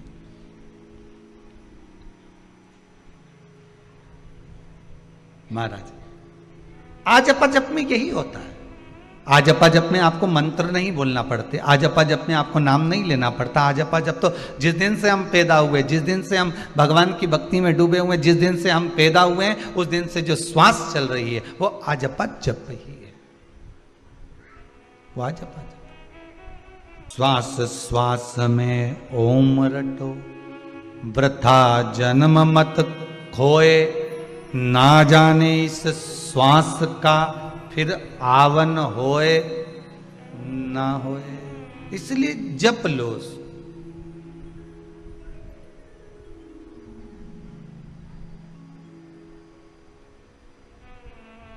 तो रुद्राक्ष जब हम गले में धारण कर लेते हैं, रुद्राक्ष जब हम अपने गले में धारण करते हैं रुद्राक्ष को, और धारण करने के बाद हमारी श्वास का जब आजपा जप प्रारंभ होता है, हमारी श्वास का जब भगवान का नाम जपना प्रारंभ होता है, तो वो रुद्राक्ष चार्ज होते रहता है। रुद्राक्ष को फिर अलग से कहीं ले जाकर सिद्ध कराने की जरूरत नहीं है, वो चार्ज होता रहता है, चार्ज होता है।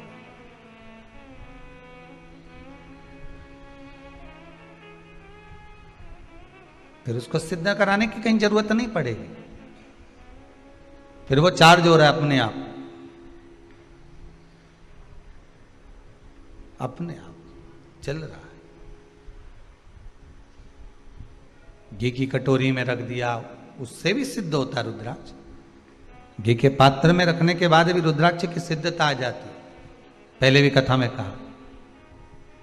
पर कथा चल रही है कि यहां यशोदा मैया जो आंख से आंसू बहाई हैं, तो संत ने आकर कह दिया कि तुम मत रो, तुम्हारे नैनों में जो जल भरा हुआ है रुकिए। शिव है, आप श्रावणी की पूर्णिमा के दिन, श्रावण की पूर्णिमा के दिन जब संत आए तो आप उनको भोजन करा दो, उसका फल मिल जाएगा। और यशोदा जी के यहाँ लिख कर भेज दिया पाटला देवी ने, और यशोदा जी ने फिर भोजन करने बुलाया। संत ब्राह्मण जब भोजन करने के लिए बैठे, और बैठने के बाद जब यशोदा जी खीर देने के लिए आई, सिर पे इतना घूंघट डला हुआ था, इतना घूंघट यशोदा मैया डाली हुई थी, हाथ में बड़े बड़ा चुड़ला पहनी हुई थी, पांव पैजनिया कमर करदनी माता यशोदा पहनी हुई थी, सिर पर सुंदर माँ यशोदा बौर पहनी हुई थी, मुख दिख नहीं रहा था माता यशोदा, क्योंकि घूंघट इतना था।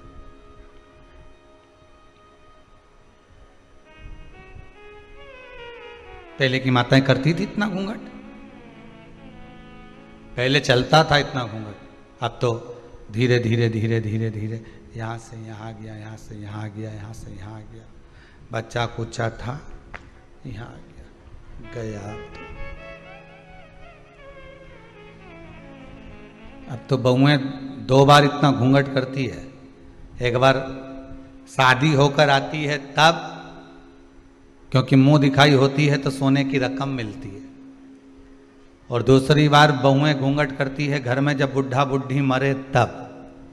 घर में कोई बुजुर्ग जब शांत होता है, रिटर्न नहीं आ रहा है, घर में जब बुजुर्ग कोई शांत होता है तब इतना घूंघट लिया जाता, तब इतना घूंघट ले लेती है। क्यों? कारण क्या है? क्योंकि आंख में से एक भी आंसू तो गिरना नहीं है, बस घूंघट रखकर नई नई डिजाइन में चिल्लाना है, डीले कम करो, नई डिजाइन में चिल्लाना। अब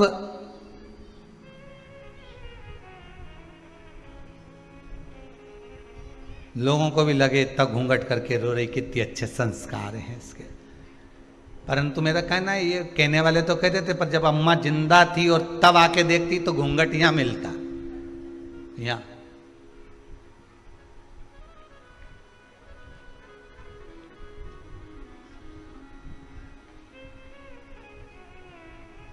कभी कभी रोने का तरीका भी बदल जाता है।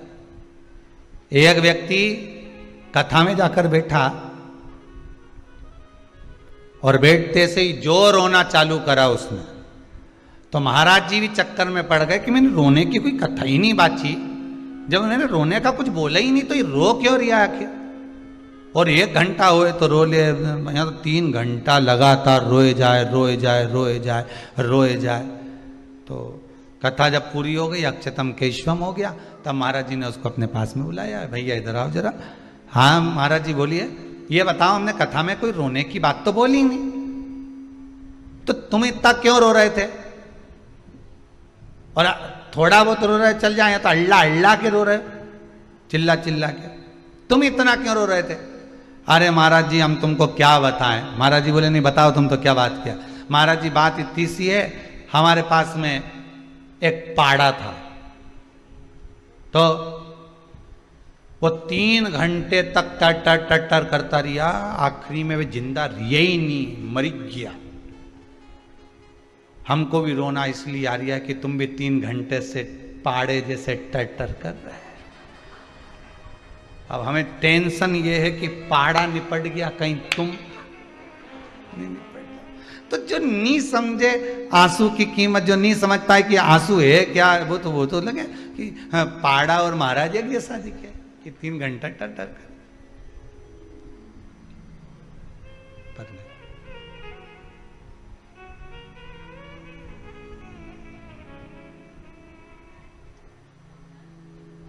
अश्रु की कीमत बड़ी है, आंसुओं की कीमत बहुत है। हम तो कहेंगे इसको व्यर्थ भी मत जाने दो।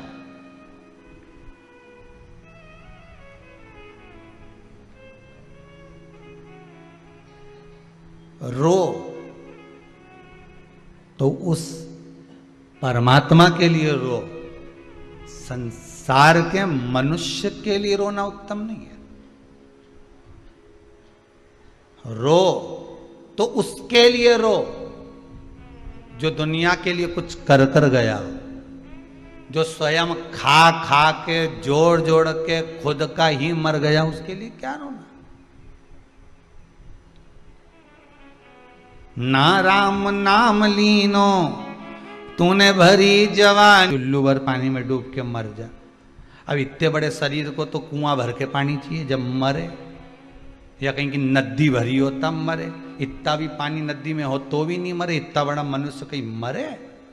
तो इनने तो कह दिया कि तू डूब के मर जा रे चुल्लू भर पानी में। तो बहुत घंटों तक विचार करा, तब समझ में आया कि चुल्लू भर पानी में डूब के मरने का इसलिए बोला कि जो भगवान का भजन नहीं करता, जो कभी कथा सत्संग नहीं सुनता, जो कभी भगवान की भक्ति में नहीं रमता, अपने लिए जी जी के मर जाता है, वो अगला जन्म कीड़े का पाता है, और कीड़ा चुल्लू भर पानी में डूब के मर सकता। इसलिए कहा कि तू डूब के मर जा रे। अरे बोलो तो, जितने लोग आस्था पर कथा सुन रहे बोलो जरा, तो डूब के मर जा रे चुल्लू भर। अब इतना सा पानी में कीड़ा मर सकता है, जो भगवान की भक्ति से दूर है वो कीड़े के तुल्य है। जो भगवान के भजन से दूर है वो कीड़े के तुल्य है, कीड़े के तुल्य।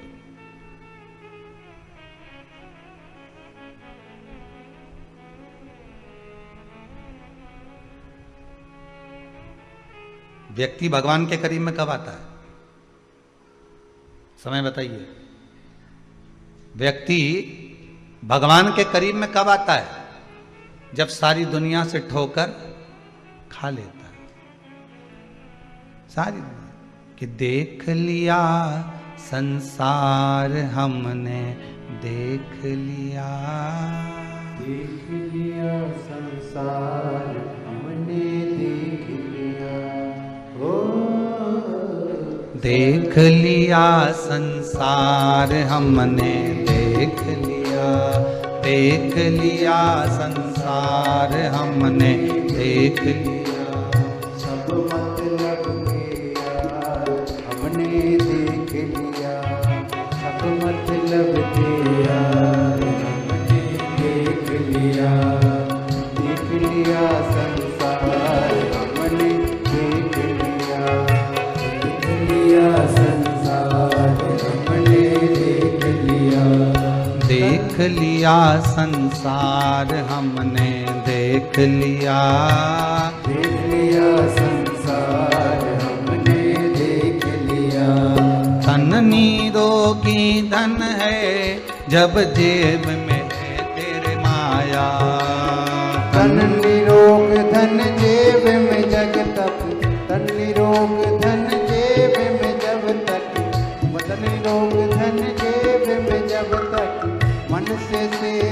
करोगे जब तक, मन से सेवा करोगे जब तक, मानेगा परिवार हमने देख लिया, मानेगा परिवार हमने देख लिया।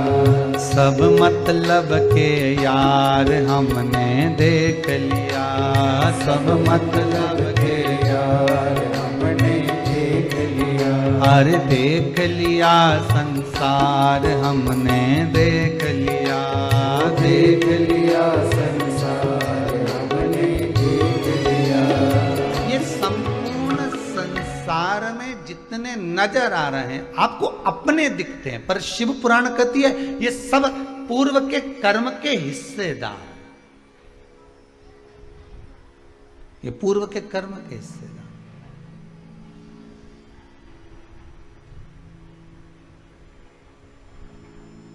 और जब ये कुछ ले रहे हैं तो अपना ही तो लेकर जा रहे हैं, स्वयं का। रो, किसके लिए रो? आंसू भी बताते हैं कि रोना है तो उस परमात्मा के लिए कि मुझे कब मिलेगा वो।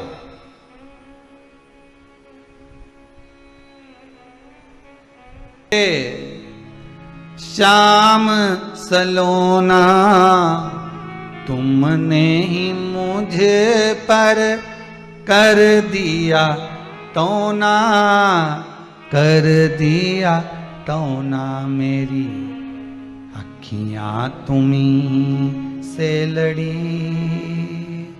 बिहारी जी मैं कब से खड़ी तेरी अखियां हैं जादू भरी। बिहारी जी मैं कब से, बस रुदन हो तो उस परमात्मा से एक बार मिलने का, एक बार उससे मिलन हो जाए बस। कई लोग, अभी तो लॉकडाउन चल रहा है, तो लॉकडाउन के चलते कुबेरेश्वर धाम पर अभी किसी को आने का तो वर्णन नहीं करते, पर कई लोग आ भी जाते हैं। और आ जाते हैं तो उनके कईयों के नैनों में जब जल रहता है तो पूछने में आ जाता है, क्यों रो रहे हो? कोई दुख है क्या आपको? नहीं। शरीर में कोई कष्ट है क्या आपको? नहीं। फिर क्या हुआ जो नैनों से जल बहा रहे हो? बस 2 साल से कथा सुन रहे थे, कब से मन में लगी थी कि जाना है, बस इस भूमि पर पांव पड़ गया तो नैनों में अश्रु भर गए। ये खुशी के हैं, उससे मिलन की आस थी और वो परमात्मा मिला। और हम तो कहेंगे बाबा विश्वनाथ से प्रार्थना करेंगे, जैसे कुबेरेश्वर धाम में आने वालों को आप मिल जाते हो और वो खुश हो जाते हैं, ऐसा ही एक बार कभी स्वयं उनके घर पहुंचकर भी मिल जाओ कि मैं आया हूं तेरे दरवाजे पर, मैं तेरी चौखट पर।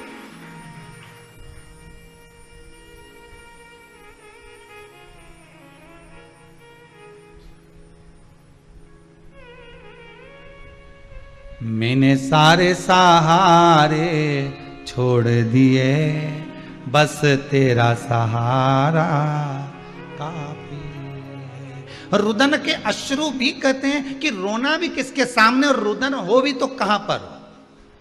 हर किसी के सामने रोना भी मत ही, लोग तो फायदा उठाएंगे। ओ सोचेंगे कमजोर है, डर रहा है, नैनों से जल बह रहा है। जो अश्रु की कीमत जाने उसके सम्मुख में रो। यशोदा जी रोई थी संतों के सामने, तो श्रावणी करने वाले ब्राह्मण जब भोजन करने के लिए आए, यशोदा जी इतना घूंघट कर कर जो भोजन परोस रही हैं, और ब्राह्मणों ने देख लिया कि ये नंद बाबा की दाढ़ी सफेद, बाल सफेद, और ये नंद बाबा के छोरे की पत्नी दिखे। अब उनको क्या मालूम था कि नंद बाबा की ही धर्म पत्नी है, उनको तो लग रहा था कि ये बहू है। उनको तो ये महसूस हो रहा है कि ये बहू है। अब इनके घर में कोई बच्चा नहीं दिख रहा, तो सारे संतों ने खीर खाते खाते, कटोरा तो हाथ में ही था, थोड़ी तो मुंह में, थोड़ी हाथ में, और खाते ही खाते बोल दिए। एक दूसरे को कोनी मारे, इनके घर में औलाद नहीं दिख रही, ये बहू अकेली दिख रही है नंद बाबा की, पर इनका नंद बाबा कोई पोता पोती नहीं दिख रहा। अब इनका छोरा हो तो पोता हो, और ये जिसको बहू समझ रहे हैं वो तो यशोदा जी। तो इन सारे ब्राह्मणों ने भोजन करते करते आशीर्वाद दे दिया, पुत्र भव। इतने में यशोदा जी ने भी घूंघट ऊंचा कर दिया। जो घूंघट ऊंचा करा तो सारे संत एक दूसरे को कोनी मार कर कहे, इका भी बाल धोला है, ये भी बुढ़िया है। आपने गलत फहमी हो गई। इतने में नंदराय जी बोले, बाबाओं आप आशीर्वाद दे रहे हो पुत्र होने का, 60 का और 55 की, अब बताओ पुत्र कहां से आएगा। अब संतोन भी बेचारे फंस गए आशीर्वाद देके, तो उन्होंने कहा अब हमारा आशीर्वाद गलत नहीं हो सकता, कहीं से भी आएगा, पर तुम्हारे घर में तो आएगा। अब कहीं से भी आया, पर इनके घर में आया। और संतों का आशीर्वाद कितना विचित्र होता है वो भी देख लीजिए। यशोदा जी के घर में हुई थी लड़की, पर कहा था पुत्र भव, तो आधी रात को चेंज भी हो गया।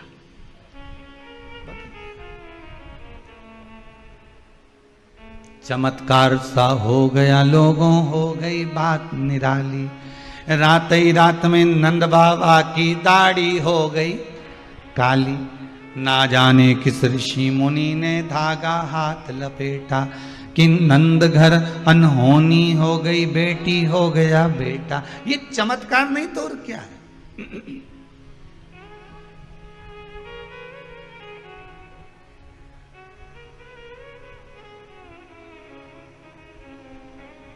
ये आनंद नहीं तो और क्या है। पाटला देवी के अश्रु की कीमत संत ने जान ली। संत, साधु, सन्यासी, तपस्वी, साधक, उपासक, गुरुजन, कोई सतगुरु ऐसा मिल जाए जो आपके अश्रुओं की कीमत जान जाए। और वो सतगुरु कोई दूसरा नहीं होता, वो सतगुरु केवल एक ही है, शिव गुरु। कौन सा गुरु है? जम के बोलो जरा, शिव गुरु। जिसका कोई गुरु नहीं, उसका गुरु शंकर, उसका गुरु शिव। आंसुओं की कीमत वही जान सकता है, शिव गुरु। क्यों रो रही है? चोर आकर रोया, कुबेर बना दिया।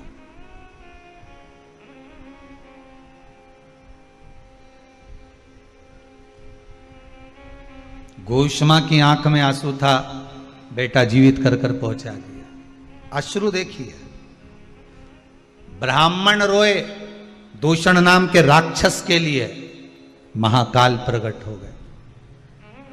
चंद्रदेव रोए अपनी काया के लिए, भगवान शिव प्रकट हो गए।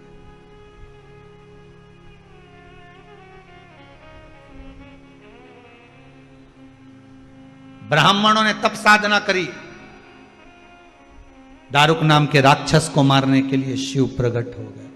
असुरों की कीमत कोई नहीं जान सकता, केवल शंकर के सिवाय। आंसू बहाने वाला आंसू पोंछ सकता है। शंकर ने अगर एक अश्रु बहाया है और उससे अगर रुद्राक्ष का पौधा उत्पन्न हुआ है, और उस पौधे से अगर रुद्राक्ष उत्पन्न हुआ है, तो हम लोगों से कहते हैं कि भगवान शंकर के नयन के अश्रु से उत्पन्न हुआ रुद्राक्ष का पौधा, रुद्राक्ष का वृक्ष, उस रुद्राक्ष के वृक्ष से उत्पन्न हुआ रुद्राक्ष। अर्थात शंकर तो खुद आकर तो तुम्हारा आंसू नहीं पोंछेगा, पर इतना जरूर विश्वास रखना, आंसू पोंछता कौन है? जो आंसू बहा चुका होता है, जिसने हृदय से छुआ होता है। वो कहते हैं ना, दिल की गाथा दिल वाला ही जाने,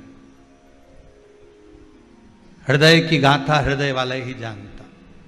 जिसके हृदय को ठेस पहुंची होगी, दूसरे के हृदय को ठेस पहुंचने वाले की वाणी को वो समझ जाएगा, जान जाएगा।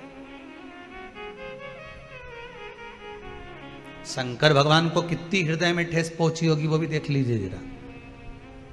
उमा चली गई। सती, जिसको ले जाकर भगवान शंकर ने कुंभज बाबा की यहां कथा सुनवाई, वो सती मैया अपने पिता के घर में प्राणों को त्याग दी। विचार करिए कितना दुख होगा। सग्गा ससुर अपमान कर रहा है, कितना दुख होगा, जरा विचार करिए। जिसका हृदय भीतर से रोया होगा वही सामने के रोने वाले के आंसू पोंछ सकेगा। शंकर जी के नैन अश्रु से उत्पन्न हुआ है, रुद्राक्ष के पौधे पर उत्पन्न हुआ है रुद्राक्ष। रुद्राक्ष अगर आपने धारण कर रखा है तो क्या वो आपको रोने देगा? जम के बोलिए जरा, रोने देगा? नहीं, क्योंकि रोने वाला जो पूर्व में रो चुका है, जिसकी अश्रु गिरे हैं, वो ही पहुंच सकता है आपके आंसुओं, आपके आंसुओं को वही पहुंच सकता।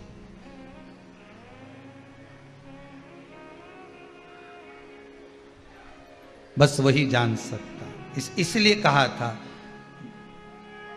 सब मतलब के यार हमने देख लिया। ये संसार सागर केवल एक हमारे जो पूर्व के कर्म के अनुसार हमें जितने लोग मिलते चले जाते हैं। आपके अगर भक्त मिले हैं, आपके अगर परिचित मिले हैं, आपके रिश्तेदार मिले हैं, आपके कुटुंबी मिले हैं, आपके परिवार वाले मिले हैं, आपके रिश्तेदार मिले हैं, आपके परिवार के जन मिले हैं, पुत्र पुत्री बेटा बहू आदि कादिक जितने भी मिले हैं, ये हमारे पूर्व के कर्म के अनुसार मिले। हम तो यहां तक भी कहेंगे कि अगर गुरु को शिष्य भी मिला है तो पूर्व के कर्म के अनुसार मिला। कोई चेला तो ऐसा होता है जो गुरुजी की सेवा में तत्पर लगा रहता है, और कोई चेला ऐसा होता है जो गुरुजी से भी कुछ कमाने के लिए निकला पड़ा होता है। अगर गुरु को चेले भी मिले हैं ना, तो वो भी पूर्व के कर्म के अनुसार मिले, वो भी पूर्व का कर्म।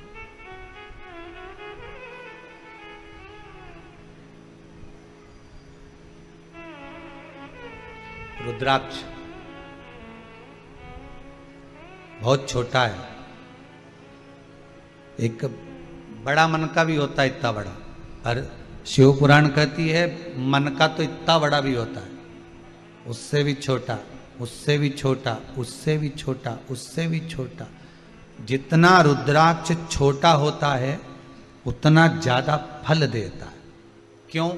क्योंकि छोटे रुद्राक्ष को सेवा की जरूरत नहीं पड़ती। बहुत ध्यान देना। अब अपनी भाषा से समझ लो उसको, अपने हृदय से समझो। छोटा बच्चा है, बहुत छोटा, उसको कुछ भी पहना दो। लड़के को भले तुमने लड़की का कपड़ा पहना दिया, कुछ बोलेगा नहीं? रोता रोता बोलता हो कि नहीं मैं तो नहीं पहनूंगा, हम इतना सा बच्चा बोले नहीं पहन, बोलेगा नहीं।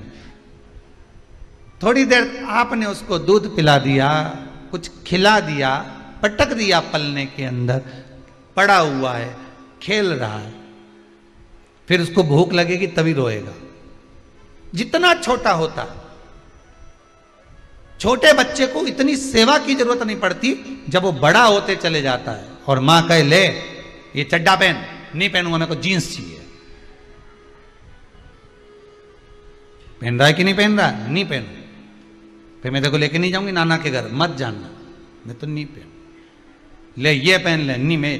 फिर बच्चा खुद अलमारी खोल लेता है, कपड़े निकाल लेता है, खुद पहनना चाहता है, फिर वो पहनता भी खुद के पसंद के। अब मम्मी भोजन करा रही, पहले तो दूध पिला देती थी, पड़ा रहता था, उसकी चॉइस भी नहीं थी, पूछती भी नहीं थी कि तू खाएगा कि पिएगा, बस दूध पिला दिया, पटक दिया। आज के जमाने में ले मैंने रोटी बनाई है, मूंग की दाल बनाई है, गिलकी की सब्जी बनाई है, नहीं खाऊंगा। क्यों? मीन चाउमीन क्यों नहीं बनाई? अब मैं नहीं खाऊंगा, वो बगरा हुआ बना, बगरा हुआ बोलते हैं, बगरा बोलते हैं, हाँ जो भी बोलते हैं, भगर मगर क्या बोलते हैं, ये क्यों नहीं बनाया? फिर ये क्यों नहीं बनाया? फिर ये पिज्जा क्यों नहीं बनाया? तो ये वस्तु क्यों नहीं बनाई? वो वस्तु क्यों नहीं बनाई? अब उसकी चॉइस चालू हो गई।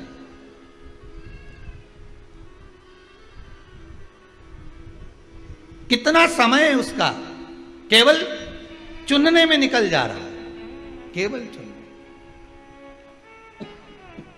कितना समय निकल।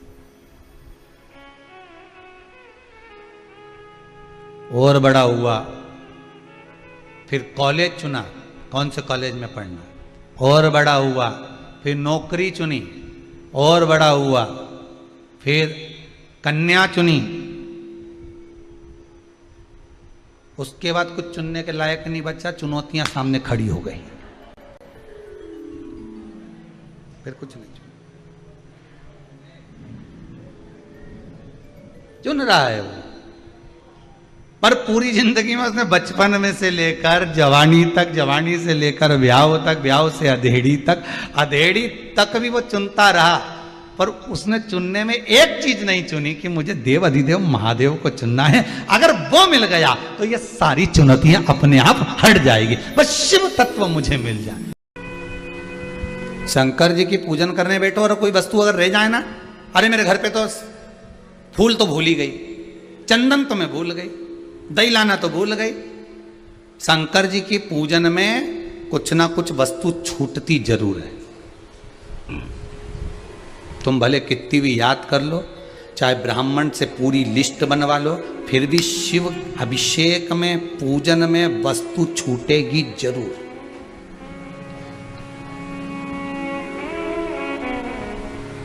कारण क्या है? शंकर परीक्षा लेते कि अब वो वस्तु रह गई है तो मुझे वस्तु मत दे, अब उस वस्तु की जगह पर मुझे अपना दिल दे दे। वस्तु मत दे, अब मुझे अपना हृदय दे दे, वस्तु रह जाती है। विश्वास करा है आपने तो क्यों ना मिलेगा शंकर। एक बार पशुपति व्रत करा, नहीं हुआ, दूसरी बार करूंगी मैं, और अब की बार विश्वास लेकर करूंगी। पहले मैं सबको साथ लेके चली जाती थी मंदिर, चलो री, और सबके मार्गदर्शन करती रहती थी, ऐसा दिया जला लो री, देखो मैं जला रही ना, ऐसा। वहाँ मुझे अकड़ आ गई थी, अहंकार आ गया था कि मैं जो कर रही हूँ मेरे को देख देख के सब कर रही हैं, तो अहंकार आ गया। अहंकार आया, काम नहीं हुआ। उस अभिमतता को त्यागना है, हमें शंकर की होकर जाना है, हमें शिव की होकर जाना है। शिव महापुराण बार बार कह रही है कि शंकर को कुछ देना है तो कुछ मत दो, आप अपना अहंकार उंडेल कर जाओ। जब अहंकार शिव का हो जाएगा तो तू खुद शिव की हो गई। तुम्हारा अपना कुछ अगर तुम्हारे पास में है तो वो तुम्हारा अहंकार है।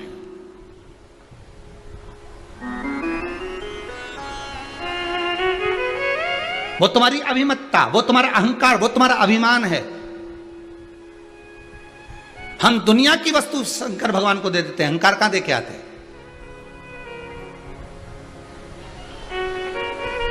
मंदिर से निकली तो अहंकार था, पड़ोसन ने कहा चल अपन चले पैदल ही, अरे मैंने गाड़ी बुलवा ली है, आ रही है, तू भी मेरे साथ चल, चलना, बैठ जा थोड़ी देर।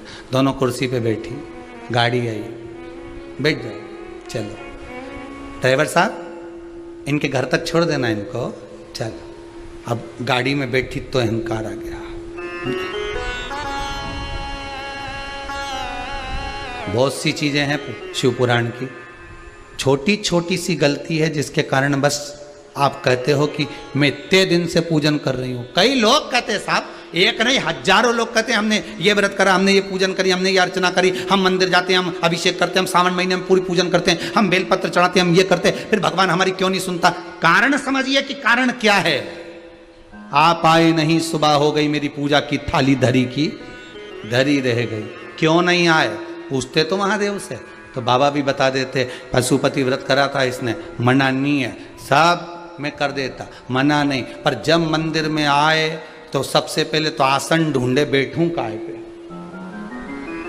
जब तेरे को आसन पे बैठने का शौक है तो घर से लेके आ। मंदिर के आसन पर बैठ रही है, जिस आसन पर ना जाने कितने बैठकर चले गए।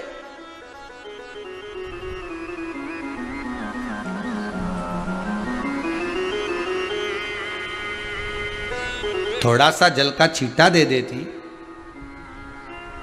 एक दुर्वा को नीचे पटक देती, जो तेरे पास है पटकती, उसी पर बैठकर अगर पूजा कर लेती तो आसन हो जाता। पर दिल का आसन तो लगाया नहीं। मां देख रही, पंडित जी, हाँ भाभी, आसन कहां धरा है? थोड़े बहुत तो ध्यान रखा करो, कम से कम 4-6 आसन ला के रखना। अगली बार अब तुम जब मेरे यहाँ आओ ना रोटी जी में 16 श्राद्ध में, तो मैं 5-6 आसन दे दूंगी, मेरे पास में पड़ा ढेर सारा। अब देखो अहंकार की बात, हमारे यहाँ ढेर सारे आसन पड़ा है। 16 श्राद्ध में जब तुम्हारे यहाँ भोजन करने आओगे ना तो याद दिला देना मेरे को। पंडित जी भी बेचारा चुटैया खुजा, तो इसके याद दिलाऊं, खुद लिया ना, कल आएगी तो अगला सोमवार पे भी 16 श्राद्ध तक काय को रुके, सोमवार पे तो आए सर ही ना, लिया। पर अब इतनी अहंकार की बात करे और शंकर जी से कि हमारा काम नहीं कर ही दिया। शंकर जी बोले थारा तो कभी नहीं करो जिंदगी, क्या नहीं करो। शिव जी बोले नहीं करो, जा।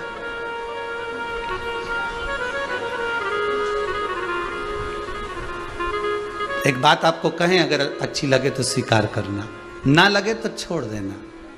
मेरे बाबा के दरबार में जब जब जाओ ना, मेरे भोलेनाथ के द्वार पर जब जब जाओ ना, शिव महापुराण में 1 बजे से 4 बजे तक जब कथा सुनने बैठो ना, तब थोड़ी देर के लिए शून्य हो जाना। क्या हो जाना? शून्य। थोड़ी देर के लिए सोच लेना कि मैं बहुत धनपति नहीं, मेरे में कुछ भी नहीं, मैं अज्ञानी हूँ, मेरे पास में कुछ भी नहीं है, मैं तो बस शंकर के चरणों की दासी हूँ। जिस दिन शून्य बनकर तुम भगवान के पास जाओगे ना, उस दिन शून्य की भी कीमत मेरा महादेव बढ़ा देगा, अपने आप कीमत बढ़ा देगा।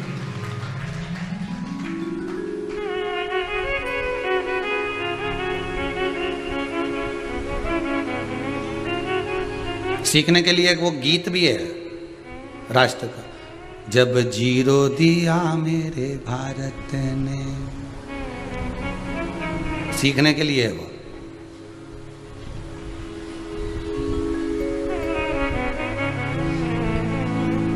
तब जाकर उस जीरो की कीमत समझ में आई है। शून्य हो जाओ। शून्य का मतलब समझते हो ना? इंदौर से चले थे, सीहोर आ रहे थे, 150 किलोमीटर था। यहां से चले थे, भोपाल जा रहे थे, 40 किलोमीटर था। यहां से सीहोर जा रहे थे, 9 किलोमीटर था। अब तुम वहां से चले, चलते चलते चलते चलते कितना आ गया? 114 किलोमीटर। फिर और आगे बढ़े तो लिखा आया आष्टा के पास 45 किलोमीटर सीहोर। और आगे बढ़े 30 किलोमीटर। बोलो घट रहा है कि नहीं घट रहा? 30। और आगे बढ़े 25, और आगे बढ़े 10, और आगे बढ़े 12। जिस मंजिल पर आपको पहुंचना था, सीहोर जाना हो, भोपाल जाना हो, इंदौर जाना हो, पूना जाना हो, मुंबई जाना हो, लखनऊ जाना हो, कानपुर जाना हो, जिस मंजिल तक आपको पहुंचना है, उस मंजिल पर जैसे ही शहर का नाम आएगा, पहले ही लिखा हुआ आ जाएगा सीहोर जीरो, इंदौर बोलो जीरो। मतलब अब आप मंजिल तक पहुंच गए हो, आंकड़े लिखने की जरूरत नहीं है। जब व्यक्ति शून्य पर आकर खड़ा हो जाता है, अहंकार से विहीन, काम से विहीन, लोभ से विहीन, आसक्ति से विहीन, तृष्णा से विहीन, वासना से विहीन, झूठ और कपट से विहीन जब व्यक्ति हो जाता है, जैसे एक मोबाइल नया खरीद कर लाओगे तो उसमें कुछ रहता है क्या? एकदम प्लेन, कुछ नहीं है, कचरा तुम भरते हो।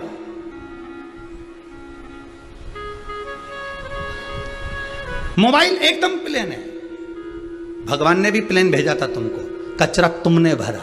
काम, आसक्ति, तृष्णा, लोभ, वासना, झूठ, कपट, बेईमानी, ये सब तुमने भरा। मोबाइल तो प्लेन था। तुम्हारा नंबर देना साहब, अच्छे से बोलना साहब, और लिख लिया। ये कचरा तुमने भरा है। हमने पहले भी एक बार शिव महापुराण में कहा था, आज फिर कहते हैं आपको, आपके मोबाइल का नंबर हो चाहे आपके हृदय का नंबर हो, किसी को मत देना नंबर। अगर देना तो देवाधिदेव महादेव को देना, शंकर को दो, संसार के लोगों को नहीं। हम बार बार कहते हैं, बिठलेश सेवा समिति में भी अगर आप कोई रुपया जमा कर रहे हो, कोई पैसा अगर आप भेज रहे हो, यहां से लेकर यहां तक मैं हाथ जोड़कर कहता हूं, आप अगर रुपया जमा करो तो पहले पूरी इंक्वायरी करो कि समिति में जा रहा है कि नहीं जा रहा। कार्यकर्ता के किसी के भी नंबर पर कोई बात मत करो, चाहे वो यहां के ब्राह्मण जन हो, चाहे यहां के कार्य करने वाले हो। समिति के मोबाइल नंबर टीवी पर आ रहे हैं, व्हाट्सएप नंबर टीवी पर आ रहे हैं, फेसबुक नंबर टीवी पर आ रहे हैं, गूगल नंबर टीवी पर आ रहा है, यूट्यूब आदि सब कुछ टीवी पर आ रहा है। फिर किसी को क्यों आप अपना नंबर दो? फिर क्यों किसी को आप कहो कि साहब हमारी गुरुजी से बात करा देना? गुरुजी तो खुद व्यासपीठ से बोलते हैं कि हम किसी से फोन पे बात करते नहीं, तो फिर बात कराने वाली सामर्थ्यता कहां रही? आइए 10 बजे से 11 बजे तक का जो क्रम है जनमानस के लिए मिलन का जो रहता है, जरूर क्यों ना मिलेंगे।